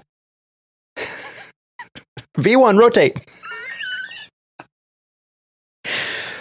These are... All right, you got to be... I'm sorry. I don't want to use a curse word. I know this is a family-friendly program. But you got to be fucking kidding me. You're answering it on a takeoff roll? You're out of your fucking mind. This, unfortunately, is not that unusual. It's not that unusual. So then you have to look at the generation gap on the flight deck. Okay. Legacy Airlines hired a pilot in their last class that was born in the year 2000. That's not unheard of for a regional airline. That is quite rare for a mainline carrier. That guy's going to be higher than Kyle when he retires. He's going to be 1. When Kyle retired? Yeah, Kyle's very young too. But I was going to say, if that guy born in 2000, he's going to be seniority number 1. Yeah. When he retires, he's 23. Yeah, he is young. Now, that doesn't mean that they're lacking in professionalism, pilotage, all that stuff, but they are lacking in real world experience just by their age, by their numbers. How long have they been an adult? What are your decision making characteristics? Now, not to say that individual is not going to be a fantastic pilot throughout the career. Maybe he'll run the company someday. I don't know. Doesn't matter. But the point is, we have a generation gap on the flight deck, and this has become a big issue. We had our professional standards director come in and talk to us, and a lot of what pro standards is a union gig where if you have a problem with the person you're flying with, one of the main questions I started this podcast asking my guests were, how do you deal with conflicting personalities on the flight deck? Because it's a common theme. It's been something I've been talking about now for over 4 years of this podcast. And this has now become kind of front and center, is how do you deal with personality? Rob spoke a little bit about this earlier when he was talking about how he had to kind of mentor a little bit his first officer. Now, he didn't mention her age. It doesn't really matter. But is that a generational thing, an age gap thing? Because there are different mindsets here, and we have to learn to evolve and adapt to those mindsets. How do you discuss with your first officer, hey, can you put your phone down? It really should be off right now. Do you mind turning it off? And when we get there, you can turn it on. They had us do these skits in front of class. They try to get everybody involved and to participate. And of course, guess who gets chosen to do the very first skit? I do. And I'm sitting up there with one of the instructors in 2 chairs, and I'm the captain, he's the FO, and we're doing the pre-flight and we're going through the routing, and he keeps checking his phone. So I stop and I go, hey, something going on? Do you have a phone call you need to make? I can stop what I'm doing if you need to make a call real quick, and we get back to this. But I need you to be in here with me. Concentrate. He's like, no, I'm doing a trip trade. I just want to see if I get my trip. So we go back to doing the pre-flight duties, and he picks up the phone again in this scenario. And I'm like, hey man, I've already asked you once to put it away. Is this going to be a problem, or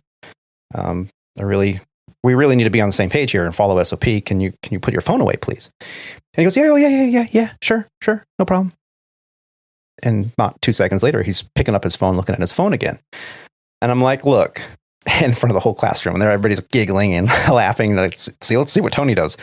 I'm like, look, and I pretend I'm closing the cockpit door. I'm like, look, man, I don't want to have to go down this road, but you either follow the SOPs and let's get the job done the way we're supposed to, or you can just go talk to the chief pilot about your phone call or this trade that you're waiting for, and maybe you get off this flight and you'll be available to make this trip trade you want to make with your cell phone. But if you're going to do this flight, we're going to do it right. And so he kept pushing. And so, of course, then the exercise was over, and then we went around the room. How do you think Tony handled that? And so, and we did a lot of these exercises, and even with flight attendants, like people acting as flight attendants, and what if your flight attendant's on the cell phone? What are you going to do as a captain? Are you going to say anything, or, and let's say they're deplaning and they're on their phone. It's like, really? Mind putting that away? You're not the boss of me. Oh yeah, we went through every scenario. It was very enlightening. So yeah, the crackdown is real.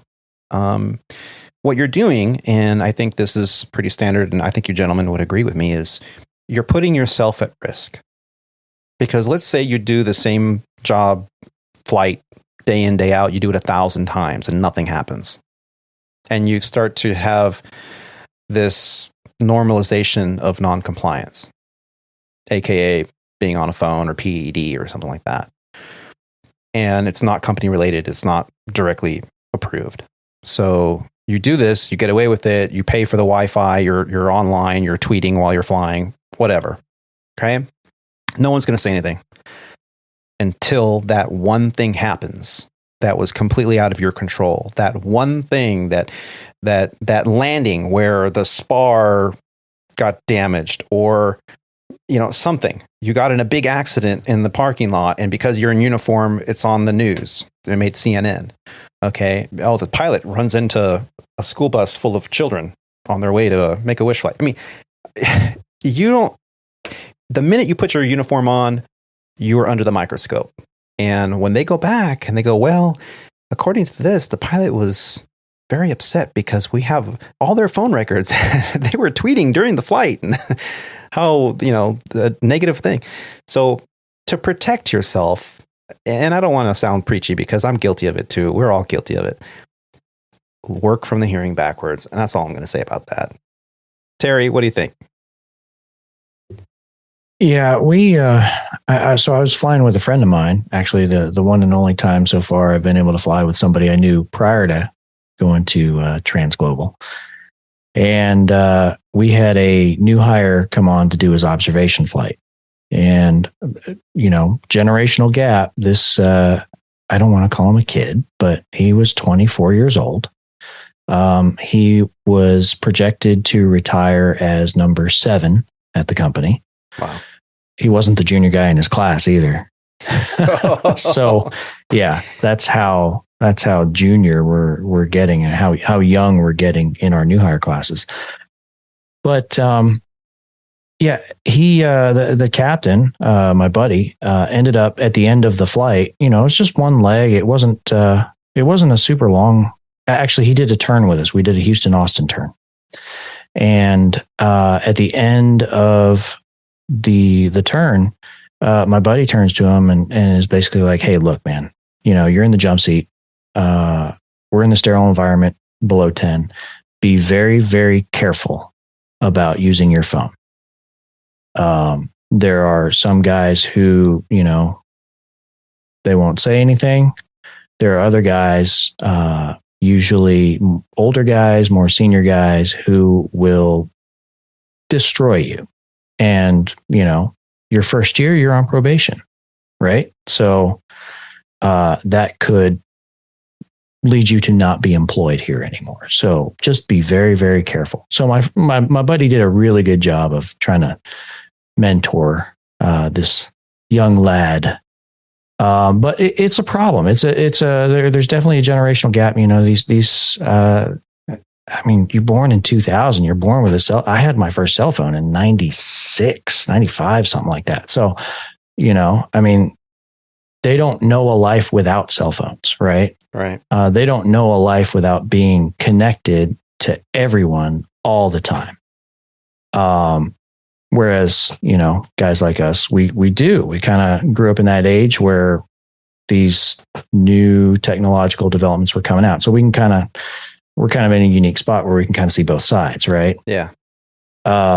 But yeah, it's definitely a generational thing. You see it. I mean, my kids, we give both my kids have old cell phones of ours, and they're watching YouTube. They're not into social media yet, but they're watching YouTube Kids and that sort of thing. And I mean, they're growing up with cell phones in their hands. So yeah, it's a big deal, and the potential is there, especially in your first year on probation. Yeah. Don't do it. Put it away. Turn it off, please. Yeah, there's a documentary I sat down with my daughter last year to watch, The Social Dilemma. I think it's on Netflix. And it talks about the algorithms of these companies. And when you have developers and CEOs, former CEOs of these social media giants tell you that their own children are not allowed to be on their own platform that has made them their millions because of the algorithms and how it targets the brain and how it's a dopamine rush that is equivalent to a methamphetamine rush.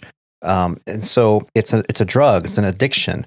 And we've seen these videos on TikTok and on social media and on YouTube of children having their phones taken away from grandma, and they're throwing conniptions on the aircraft, and they're biting and screaming and kicking and spitting, and they're grabbing other people's phones. It is a absolute psychological mess. It's an issue. And we are all, as adults, we can regulate a little bit more. But as younger generations that, grew up with it in their hand, it's a little harder to regulate. Now, Alex, as the younger member of our crew, although you're not that young, have you you're thinning a little bit. Yeah, I see the finger. You're number one, Tony. Thank you. Well, you're the younger one in the group. So yeah. Have you found cell phone usage on the flight deck to be an issue with you or some of the pilots that you fly with over at the subsidiaries or the regional carriers? Or do you think that pretty much everyone's professional and tries to keep it in check? Or do you find that we're all guilty of it at some point? Well, okay. So I'll be honest. The only social media I have is a work Facebook profile. Like it is, I only use it so that I have like trips and what's basically going on with the company. And I follow a couple aviation boards, one of them being the Aviation Business Information Board, hosted by our very own Kyle Jansen. Yep. But I mean, I don't use it as a social media platform. It is a work tool. It is another tool in my toolbox for work to help me see and basically get a better gauge on the industry and industry news. So for me, it's a non-issue. I'm not sitting there mindlessly just scrolling. Yeah. I see it sometimes with some of the younger generation pilots like that are younger than me. I mean, you said it, I'm older. I'm 36, so I have more life experience than some of these captains that are 26, 25 years old sitting in the left seat. But I see that some of them do that. I've seen there was one of the captains who I flew with when I first started with the company, who him and I had just a personality conflict. And I saw him instantly, the moment we land, start getting on dating profiles. Oh my God. Websites. Like, I'm a pilot. I'm not even kidding you. I'm an airline pilot. Was taxiing into the gate and I could see Onlypilots.com. Right? I could see him just swiping left and right as he's steering us to the gate. And I'm like, dude, like, come on. Like, okay, let me ask you this, Alex. Did you say anything? I was so green. I didn't know my ass from my elbow at that point, and I didn't know how to say it. Yeah. But you tell me, you give me that same scenario now. Yeah, I would say something about it. And how do you approach a captain? And this is a fantastic discussion. How do you approach a captain in the left seat who's whatever they're doing, trading their stocks, swiping left and right, whatever, or making that phone call or texting their girlfriend or whatever? How do you approach them if you're the first officer in the right seat? From my perspective, I mean, I take it as hey man, we've got a job to do. The engines are still running. We still got the airplane moving. The door's still shut. We have a job to finish. Can you hold off on that? Whatever you're doing on that cell phone for 5 more minutes. You're not the boss of me. I'm the captain. I'm the captain. Know your place. Okay, cool. Yes, sir. You are the captain, and I will be calling pro standards. Thank you. That's exactly what I would be saying. Something along those lines. Yes. Yes, sir. You are right. I am not the boss of you. I can only give you suggestions. However, it is my suggestion that you turn that cell phone off because I will be contacting pro standards if you don't. Or my favorite is, God forbid anything happens between now and when we get to the gate. I hope nothing happens to us because I would hate to see the FAA and the NTSB come down on you. I'm trying to protect your certificate and mine, sir. Can you please just put it away? I'm in the yellow right now. Can you please put it away? Help me get back to the green. I mean, there's so many options. There's so many ways. Most of us will just kind of be like, hey, put it away, Dick. Or the opposite. They'll notice it and they won't say anything. Now, here is what shocked me. So we had every day, as Rob said, you have members of management and leadership come in, and for like 45 minutes to an hour, they talk about how proud of you they are and the direction the company's going, and whatever department they're in, they're going to give you some insight, how to use your tools of leadership and mentoring. Our FAA POI was there, and he put up on the screen a picture of one of our captains with their face blurred out, watching a movie on their EFB in the middle of the flight. And obviously the first officer took this picture. And he is the FAA. And then he showed another picture of a first officer doing the same thing, watching a movie or doing something online on their phone, which is where their EFB should have been, in the middle of flight. And he says, I hate getting these, and I get these every single day. And I went, excuse me, can I just ask a question? I mean, that's outrageous. I can't believe that's happening. Did you get this from the internet? Or he goes, no, my mailbox. My mailbox, my FAA.gov mailbox. People send these to me, and I hate them. I don't want to get them. I'm out. This is where I have the issue. Why are you not handling, like, not you? Be an adult, be professional, be mature. Say, hey, Captain, do you mind turning that off? Yeah. There are steps and procedures, right? Or like how Terry and I were saying, hey, I'm going to contact Pro Standards about this. Like, right. Which is the next step. Why are you not handling this at the lowest level? Why are you sending this out to the FAA? As Terry was saying, you never know who you're going to fly with. You have no idea. And neither one of these photos was the pilot aware that their photo was taken. Okay. And the other pilot intentionally sent it to RPOI. Why? Because they want to get somebody fired. They want to move up a number. It doesn't matter. It's some shit, horse shit. I agree. Bullshit. I agree. But why are you putting yourself in that situation? Right? Because this guy or gal that you're sitting next to could be the life of the party. Could be an awesome pilot. You guys get along swimmingly. But you never really know someone's character. And unless you have full confidence, you never really know. So you put yourself at risk. What I'm saying is protect your certificate at all costs. Protect your certificate at all costs. Meaning, if you're one of our listeners out there, and I'm not preaching here, I'm just saying, what can I do to convey to everyone that at the end of the day, my certificate cost me hundreds of thousands of dollars and decades of experience to get to this position. Tomorrow is my first trip on IOE as a captain at a legacy carrier. I was a captain before. I did it for many years. I had the check airman hat. I had the assistant chief pilot hat for a while at a 121 carrier. I'm very honored to do that. However, I got to tell you, this is a big deal.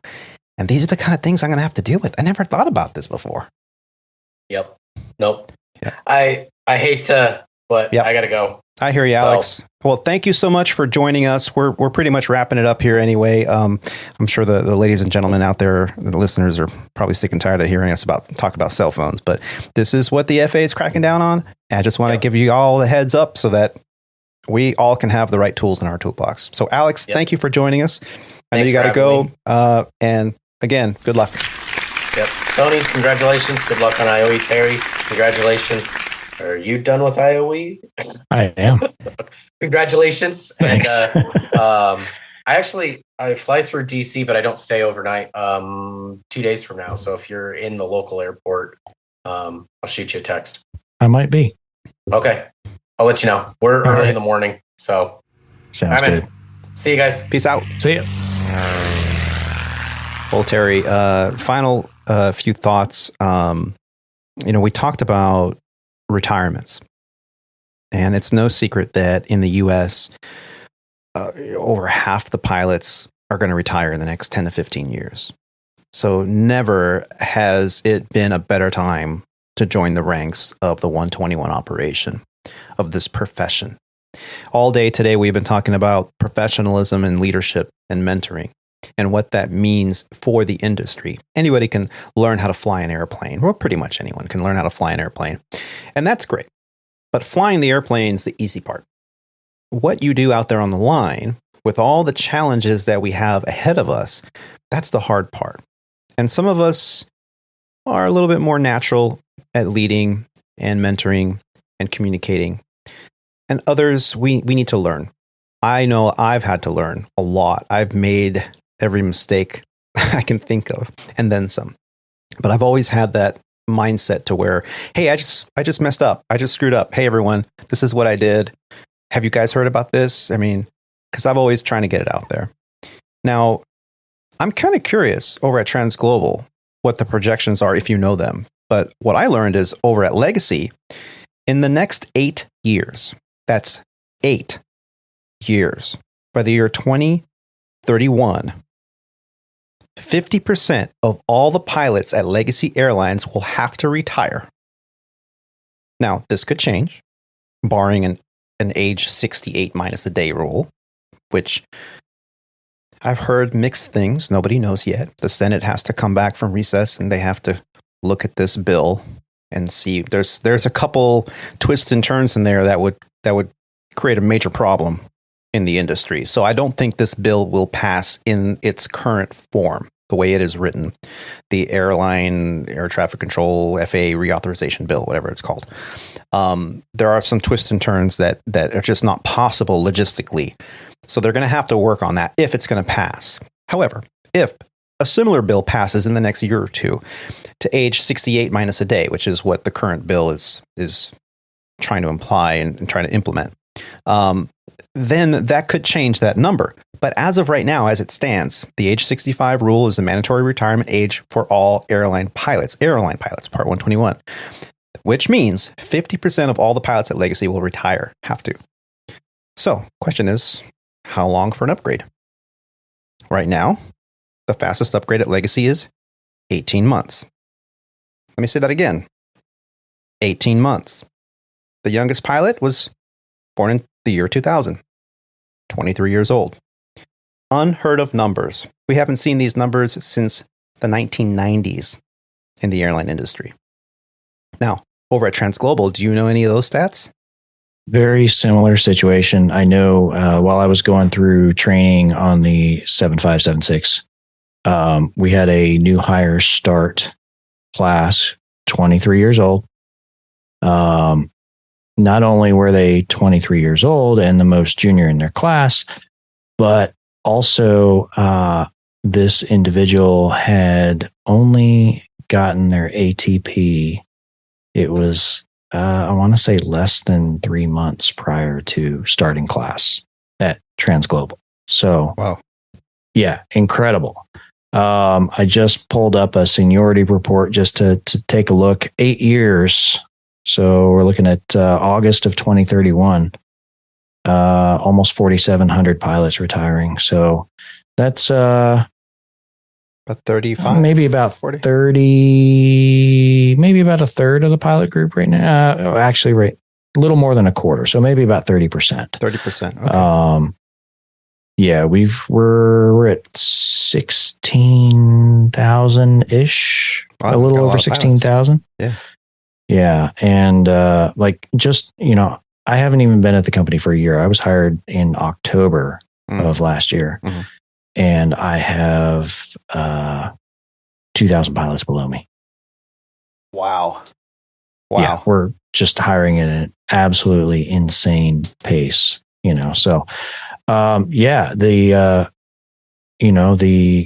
industry, I think, as a whole is getting younger. You've got the baby boomer era pilots who are almost all gone. I think the youngest baby boomer is like 59 right now, so approaching 60.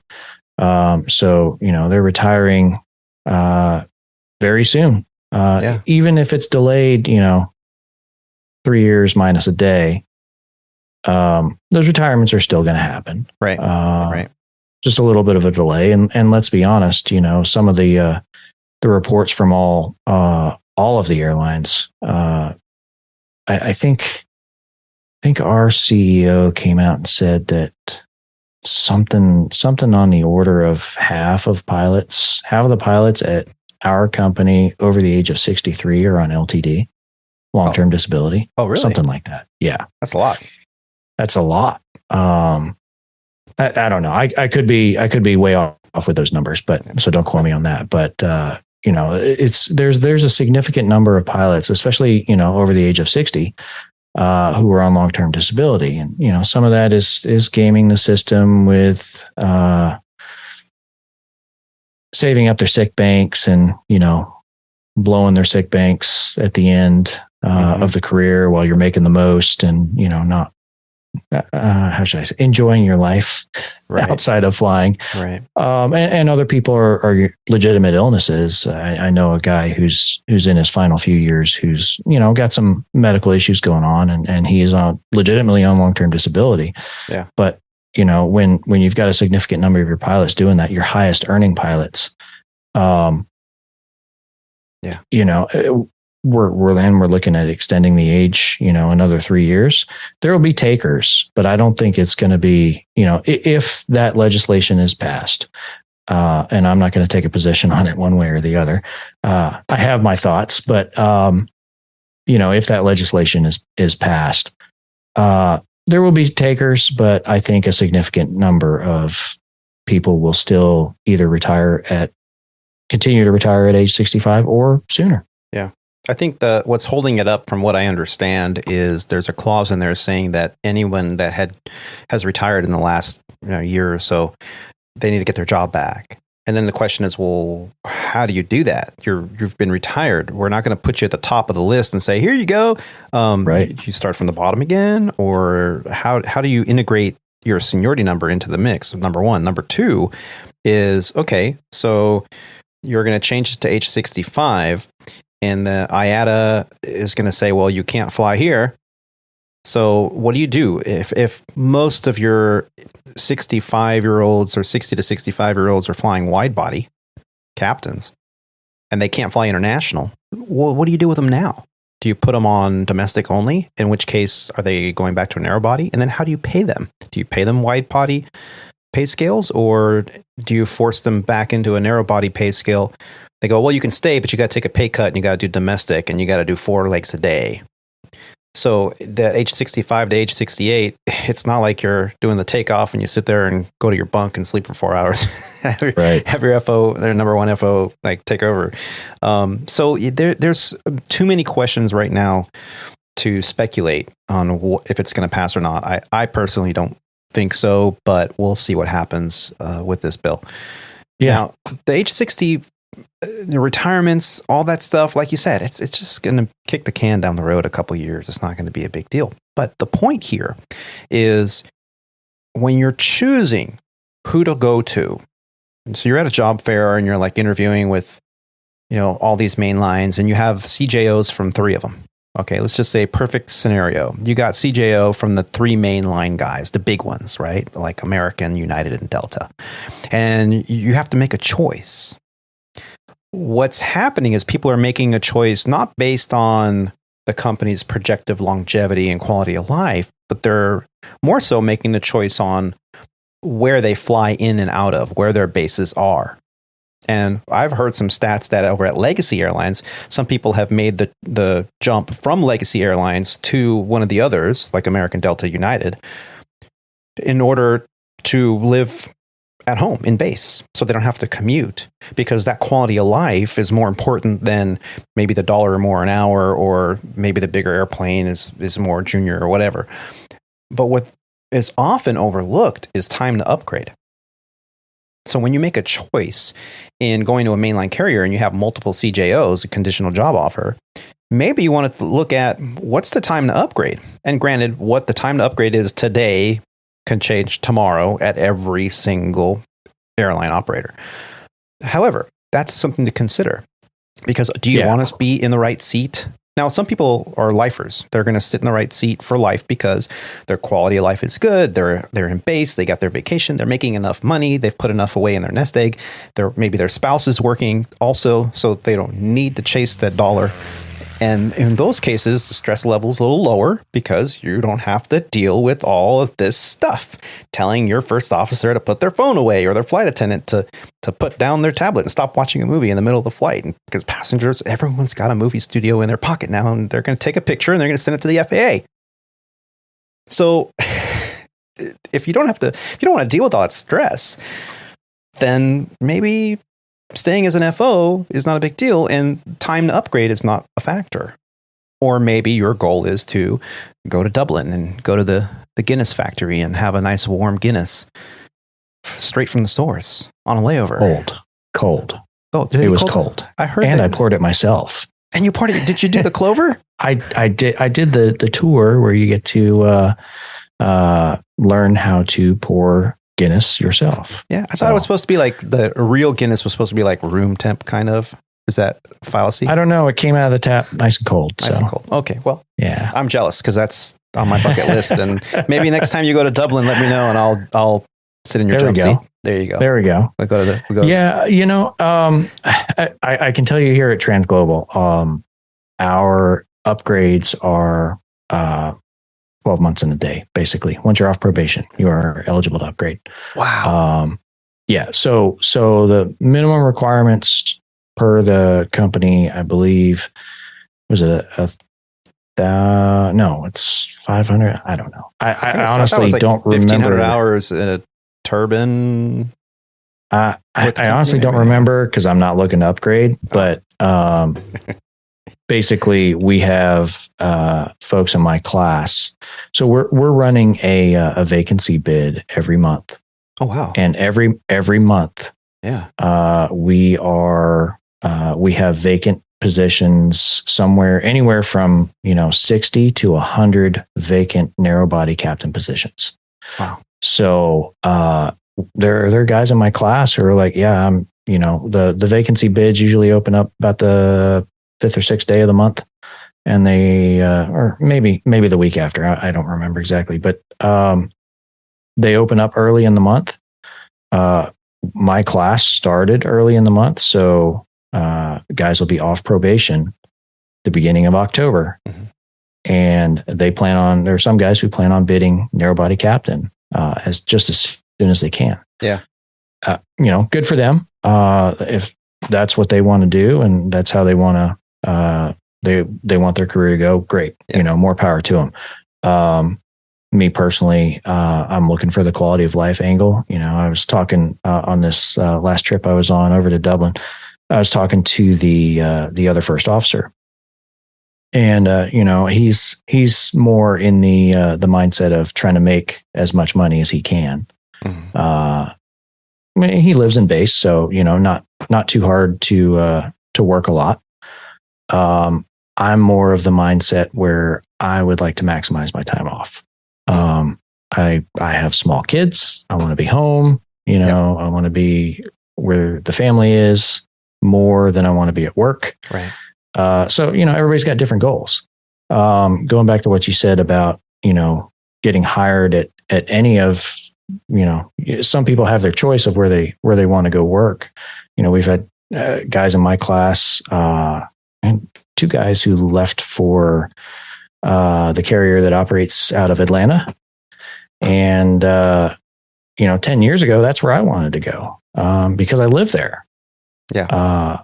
But, now I live in DC. And so now I fly for TransGlobal, and that's the right fit for me. Mm-hmm. So, these choices didn't exist 10 years ago.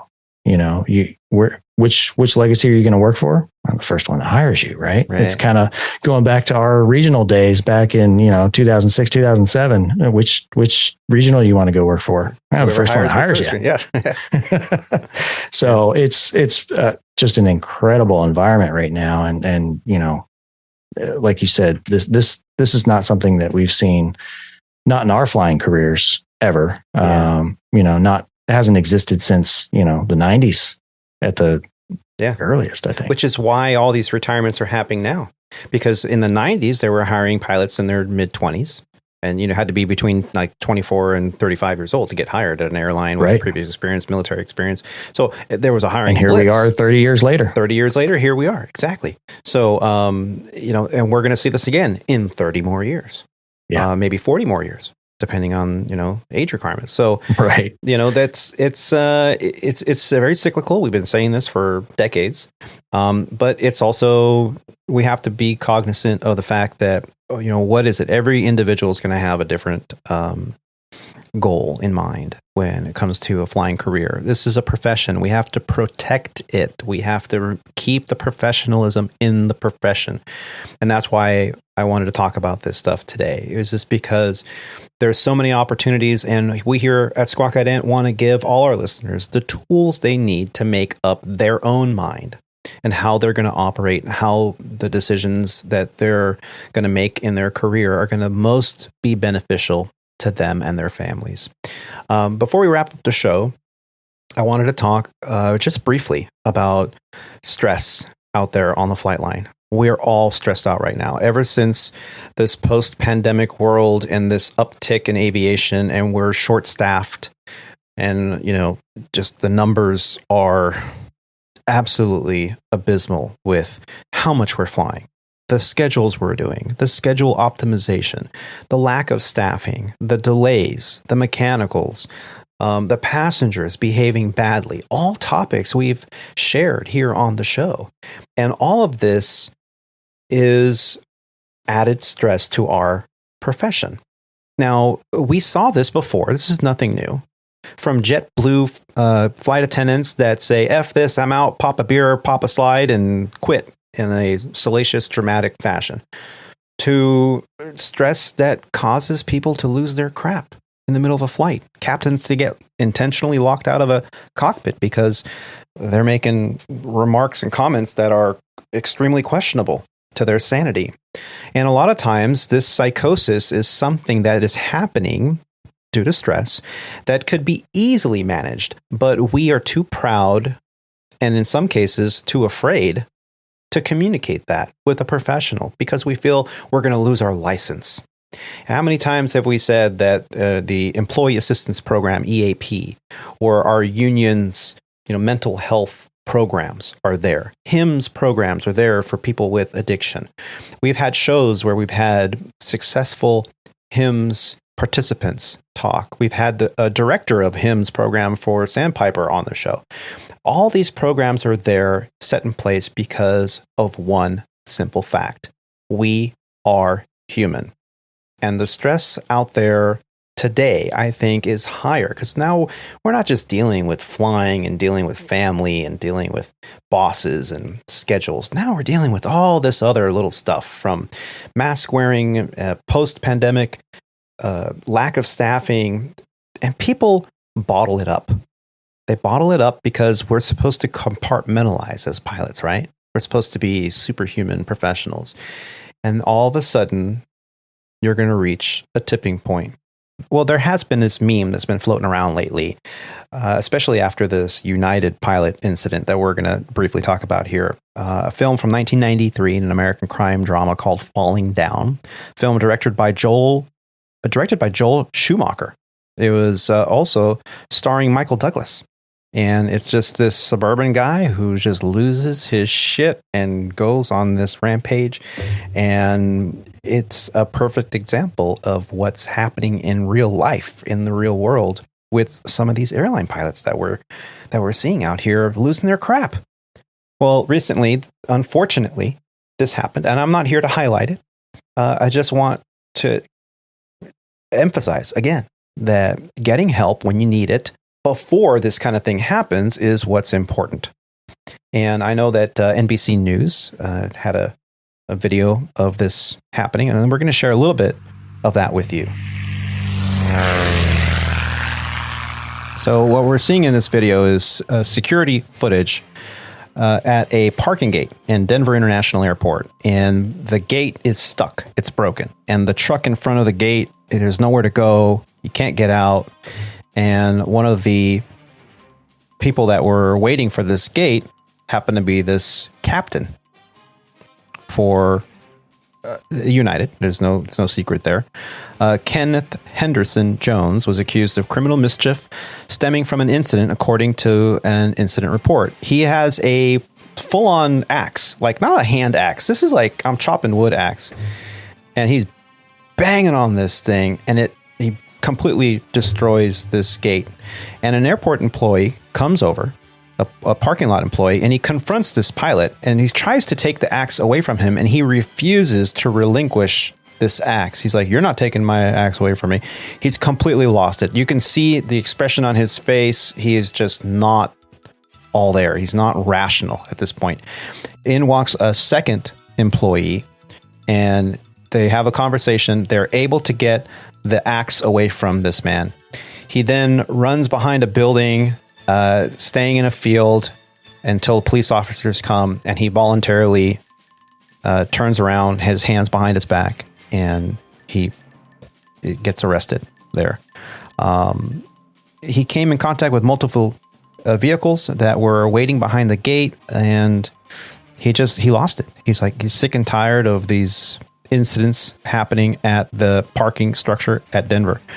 So I know you guys at the podcast out there listening can't see what we're seeing, but this is some serious crap. I mean, to lose it, you're in uniform and you lose it like this, then it begs the question of, is this person at command of my airplane? I mean, this is some serious crap. Now, is this person going to lose their job? Maybe, probably not. He's been very forthright. He's like, yeah, man, I lost it. And I've read a couple different reports indicating that he has driven through a parking gate before in the past. So he has, it's his trigger, whatever that's worth.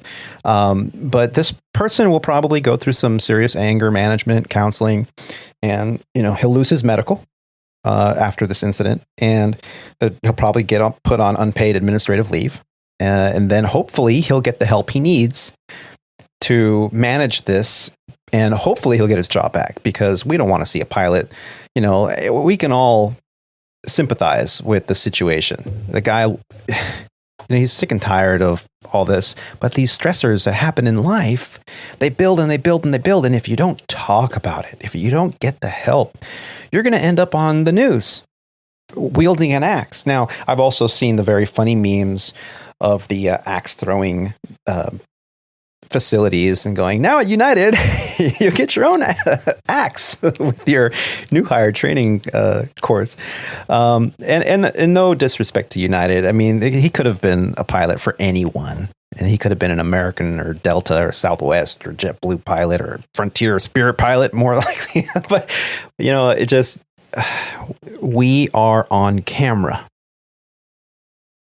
everywhere we go, in uniform or not. And it doesn't matter if you're in uniform. You could be on your day off at a concert, and you can get in this mosh pit, and you're totally moshing, and you're just like letting off all your stress and steam. And next thing you know, there's a fight, and there's some broken noses and blood, and you get arrested. Guess what the news is going to say? Here he is, a pilot for United Airlines. Or Delta Airlines, or Southwest, or Frontier, or Spirit, or whatever. A Spirit pilot. They're gonna call you out with who you are and who you work for, and why. It's because we're not supposed to be human. We're supposed to be superhuman. We're supposed to be calm, cool, and collective. The wing just fell off the airplane, ladies and gentlemen. But don't worry, we have the other wing. We'll be just fine. That's what they expect. Right.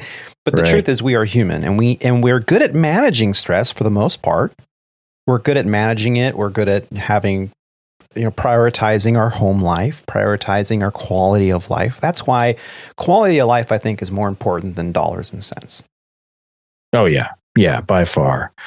And this, I hate to say it, this incident kind of goes to, there's a little bit of a quality of life factor here. Mm-hmm. So I guess from what I've seen on some message boards, Transglobal has a big pilot base in Denver. And on our message board, several people have been talking about the issues with the parking lot and parking passes, and the parking passes not working when you pull up to the gate. Yeah. And people being late for trips because their parking pass doesn't work that the airport authority issued them. So, it's kind of from what I'm reading, it's a systemic problem at Denver with the parking passes. And, if that's your trigger and it happens every time you go to work, I'm not saying the guy did the right thing, but, It's only a matter of time. It's going to trigger you. Yeah. Someone's going to fall for that trap, Yeah. So if you're an active pilot out there, whether you're, just a GA pilot or a corporate pilot or what have you, it doesn't matter.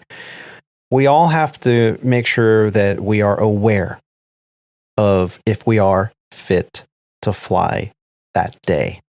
Some really good people under a tremendous amount of stress have made some really bad decisions, and it has cost them their career. Please do not let stress-induced decision-making cost you your career, or even worse. So get the help you need. There are plenty of resources out there, and if you need help, you can contact us directly at the show here. Go to aviatortony.com, send us an email, and let us know. We will point you in the right direction. And I'll tell you right now, 9 out of 10, just contact your union if you have one. They're a fantastic resource. Don't be afraid to reach out for help. All you have to do is ask. Now, the last story we're going to talk about real quick is something that's going on in New Delhi, in India. Now, India has a pilot shortage problem also. We don't talk about that much here in the U.S., but around the world, we have issues with pilots. The lack of pilots and stress. Stress-induced mortality. At least that's what they're calling it. This is an article, I'll put a link in the show notes, from newsroommodisha.com. How stress can turn deadly for pilots. This was dated August 21st, 2023, so it's a very recent article. And I'll read just a little bit of it for you today. Here in New Delhi, an unaddressed stress can impact both mental and physical health, said health experts here on Monday amid the recent news of the chilling deaths of 3 pilots due to sudden cardiac arrest. In the last week, 2 Indian pilots died 24 hours apart. An Indigo captain died after collapsing at the boarding gate in Nagpur, and a senior pilot with Qatar Airways flying from Delhi to Doha as a passenger fell ill on board and died. Earlier, a pilot on Latam Airlines flying from Florida to Santiago, carrying 271 people on board, died after collapsing in the bathroom.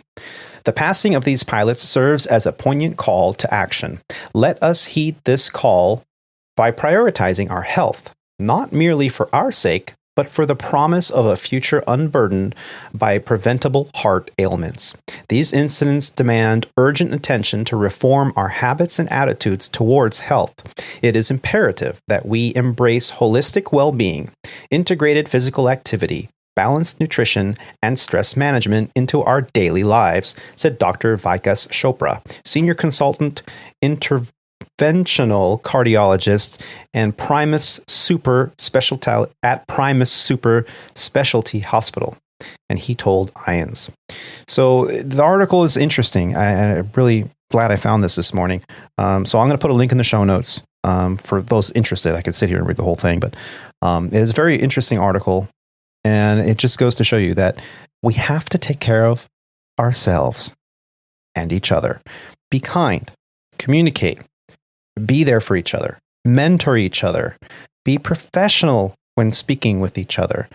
And this really is what leadership is all about. And being a pilot at a mainline carrier, and eventually, someday, our goal is to, for most of us, to be a captain someday. And flying is the easy part. Yeah. So one of the mistakes that I made going through the, not just the 756 training, but, that was where I guess it kind of manifested was, I spent 24 years in the Army, leadership positions the whole way. So my thought was somewhat, I guess, naively that, shoot, I get to go be Peter Pilot sitting in the right seat and, just kind of sit back and enjoy myself. And I found out pretty quickly, not so much when I went through initial in the 7.3 because I was paired with an upgrade. And so, there wasn't, he was the kind of he was the designated leader, as the captain, so But going through my 756 training with another first officer as my partner,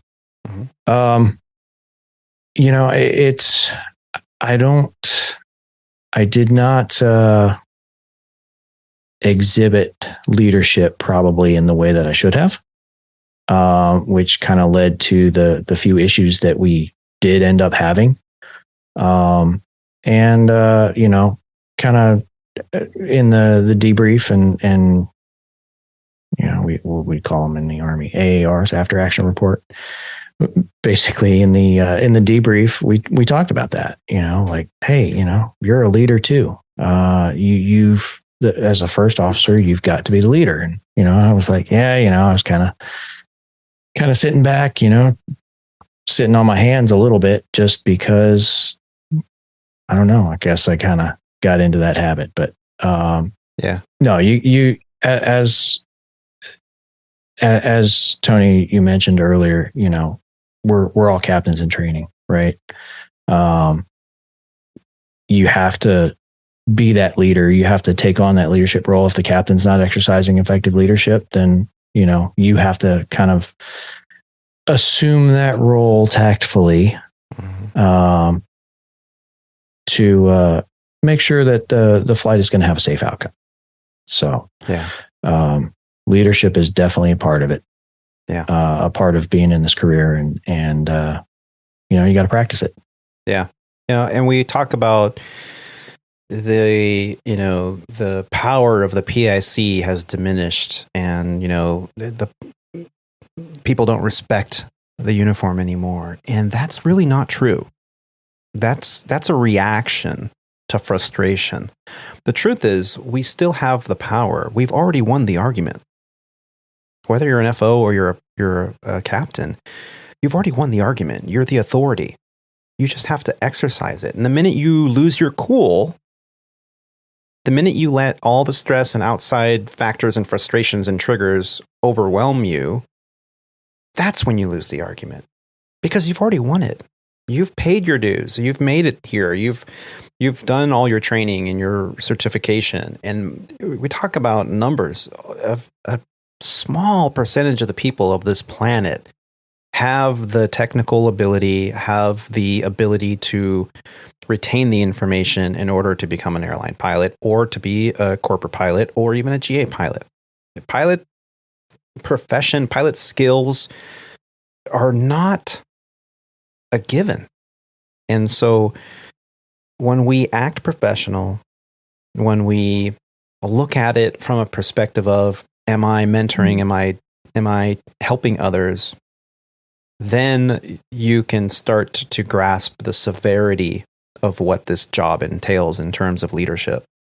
And, Terry, with all your experience in the military, I can see that it kind of, when you were telling us earlier, and even in the pre-show, kind of was you were beating yourself up, because nobody wants to be in that position where you're paired with another first officer on a training event to a check ride. You want to be with the captain, because there's some negative learning there. You're sitting in the left seat and you're supposed to be memorizing all the stuff you have to do in the right seat, but now you got to learn a little bit of what you're supposed to do in the left seat in order to do both roles. It's twice as hard. You're satisfying both roles, and it gets frustrating. And you want to sit there and just be like, look, man, I just want to do my job. Come on, man, give me a captain over here. Why do I have to, babysit? Or, this guy's kind of weak on the captain stuff. He's not taking it seriously, but it's my ride too. And so you let all these frustrations get in there. And I've been there. I've done it. I know exactly what you're talking about. So yeah, you're right. Not just we, but the industry doesn't hire first officers.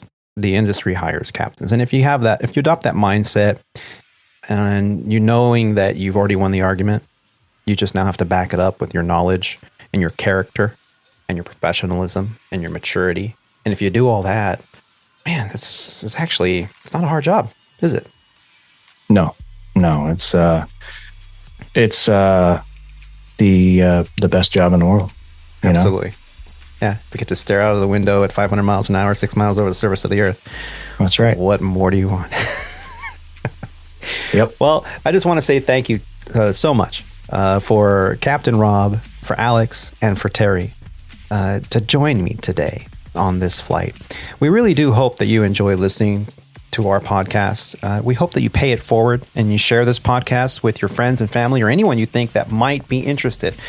Lately, I have been bombarded with family members that have asked me questions about their kids or their cousins or their nephews about, hey, or even themselves. Like, I'm thinking about getting in aviation. We have had an exorbitant amount of flight attendants going, hey, the money is really good. I see what these pilots do all day up there. They just drink coffee and read the paper. I could do this too. And we have a lot of flight attendants that are now transitioning to flight schools to get their foot in the door. And you know what? Yep.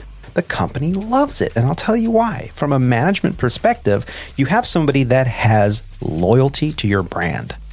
So if you are a Delta flight attendant, and maybe you have your private or you've been up in a little airplane maybe in the past and you're like, hey, yeah, I could do this job. And if you have the skill set and you have the technical knowledge and you have the ability to go to school and you have the ability to get whatever financing you need and you have the determination to see it through, Delta would love to hire you. I'm sure of it, because their hiring committees see that you have loyalty to the brand. And as long as you can, commit to it and see it through, you're going to have a job. How many pilots are going to retire in the next 8 years? Come on, people. I went to flight school, and in 10 months, I had everything from private to CFI, II, and MEI. In 10 months. Granted, I was 7 days a week, but in 10 months, I did it. And yes, it cost me an exorbitant amount of money. But the bonuses that these regional airlines are getting, I could have paid off my entire loan with that but one bonus. So yeah, there is absolutely no excuse. If you're thinking about getting into an aviation career and you're following this podcast and many just like it because, I love flying and everything aviation, but I can never do that. Bullshit. You can do it. We want you to do it. We need pilots in this industry, and not just this country, around the world. So get out there. Absolutely. Get out there. We hope you enjoyed listening to this podcast today. And we would like you to subscribe, follow the Squawk Ident Podcast on whatever podcast platform you're listening on. Share it. Please share it. Share it online. Share it on social media. Just don't do it while you're on the flight deck, okay? Just wait till you're on the ground. Thanks. We also love receiving listener feedback. So please send us an email. Audio feedback would be great. You can do it right from your cell phone. Just go to that voice recorder thingy and record something and go, hey, Aviator Tony, whatever. We love your show, or you're full of crap, or I disagree, or I agree, or here's an example. And we'd love to receive it and air it on the show. You can send it right there on our website or through email found on our website at aviatortony.com. That's Alpha, Victor, the number 8, Romeo, Tango, Oscar, number Yankee.com.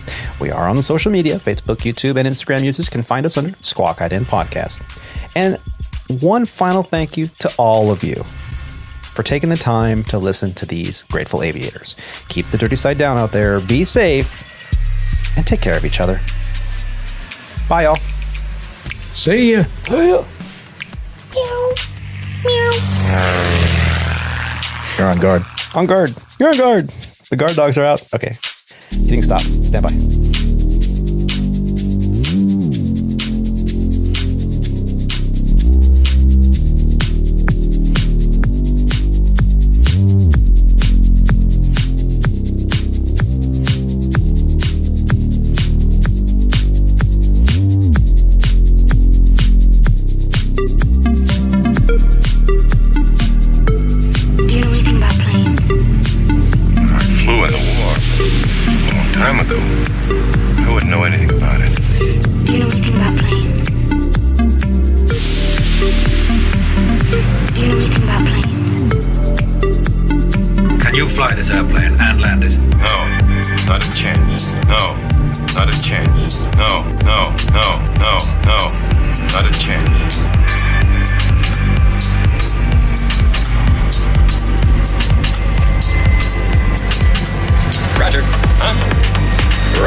Best of the best.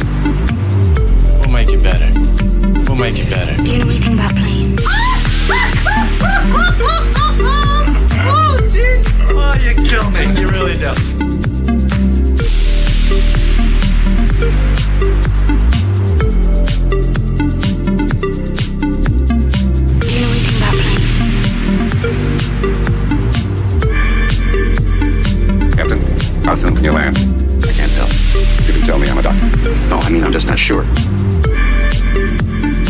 Do you know anything about planes?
Can you fly this plane and land it?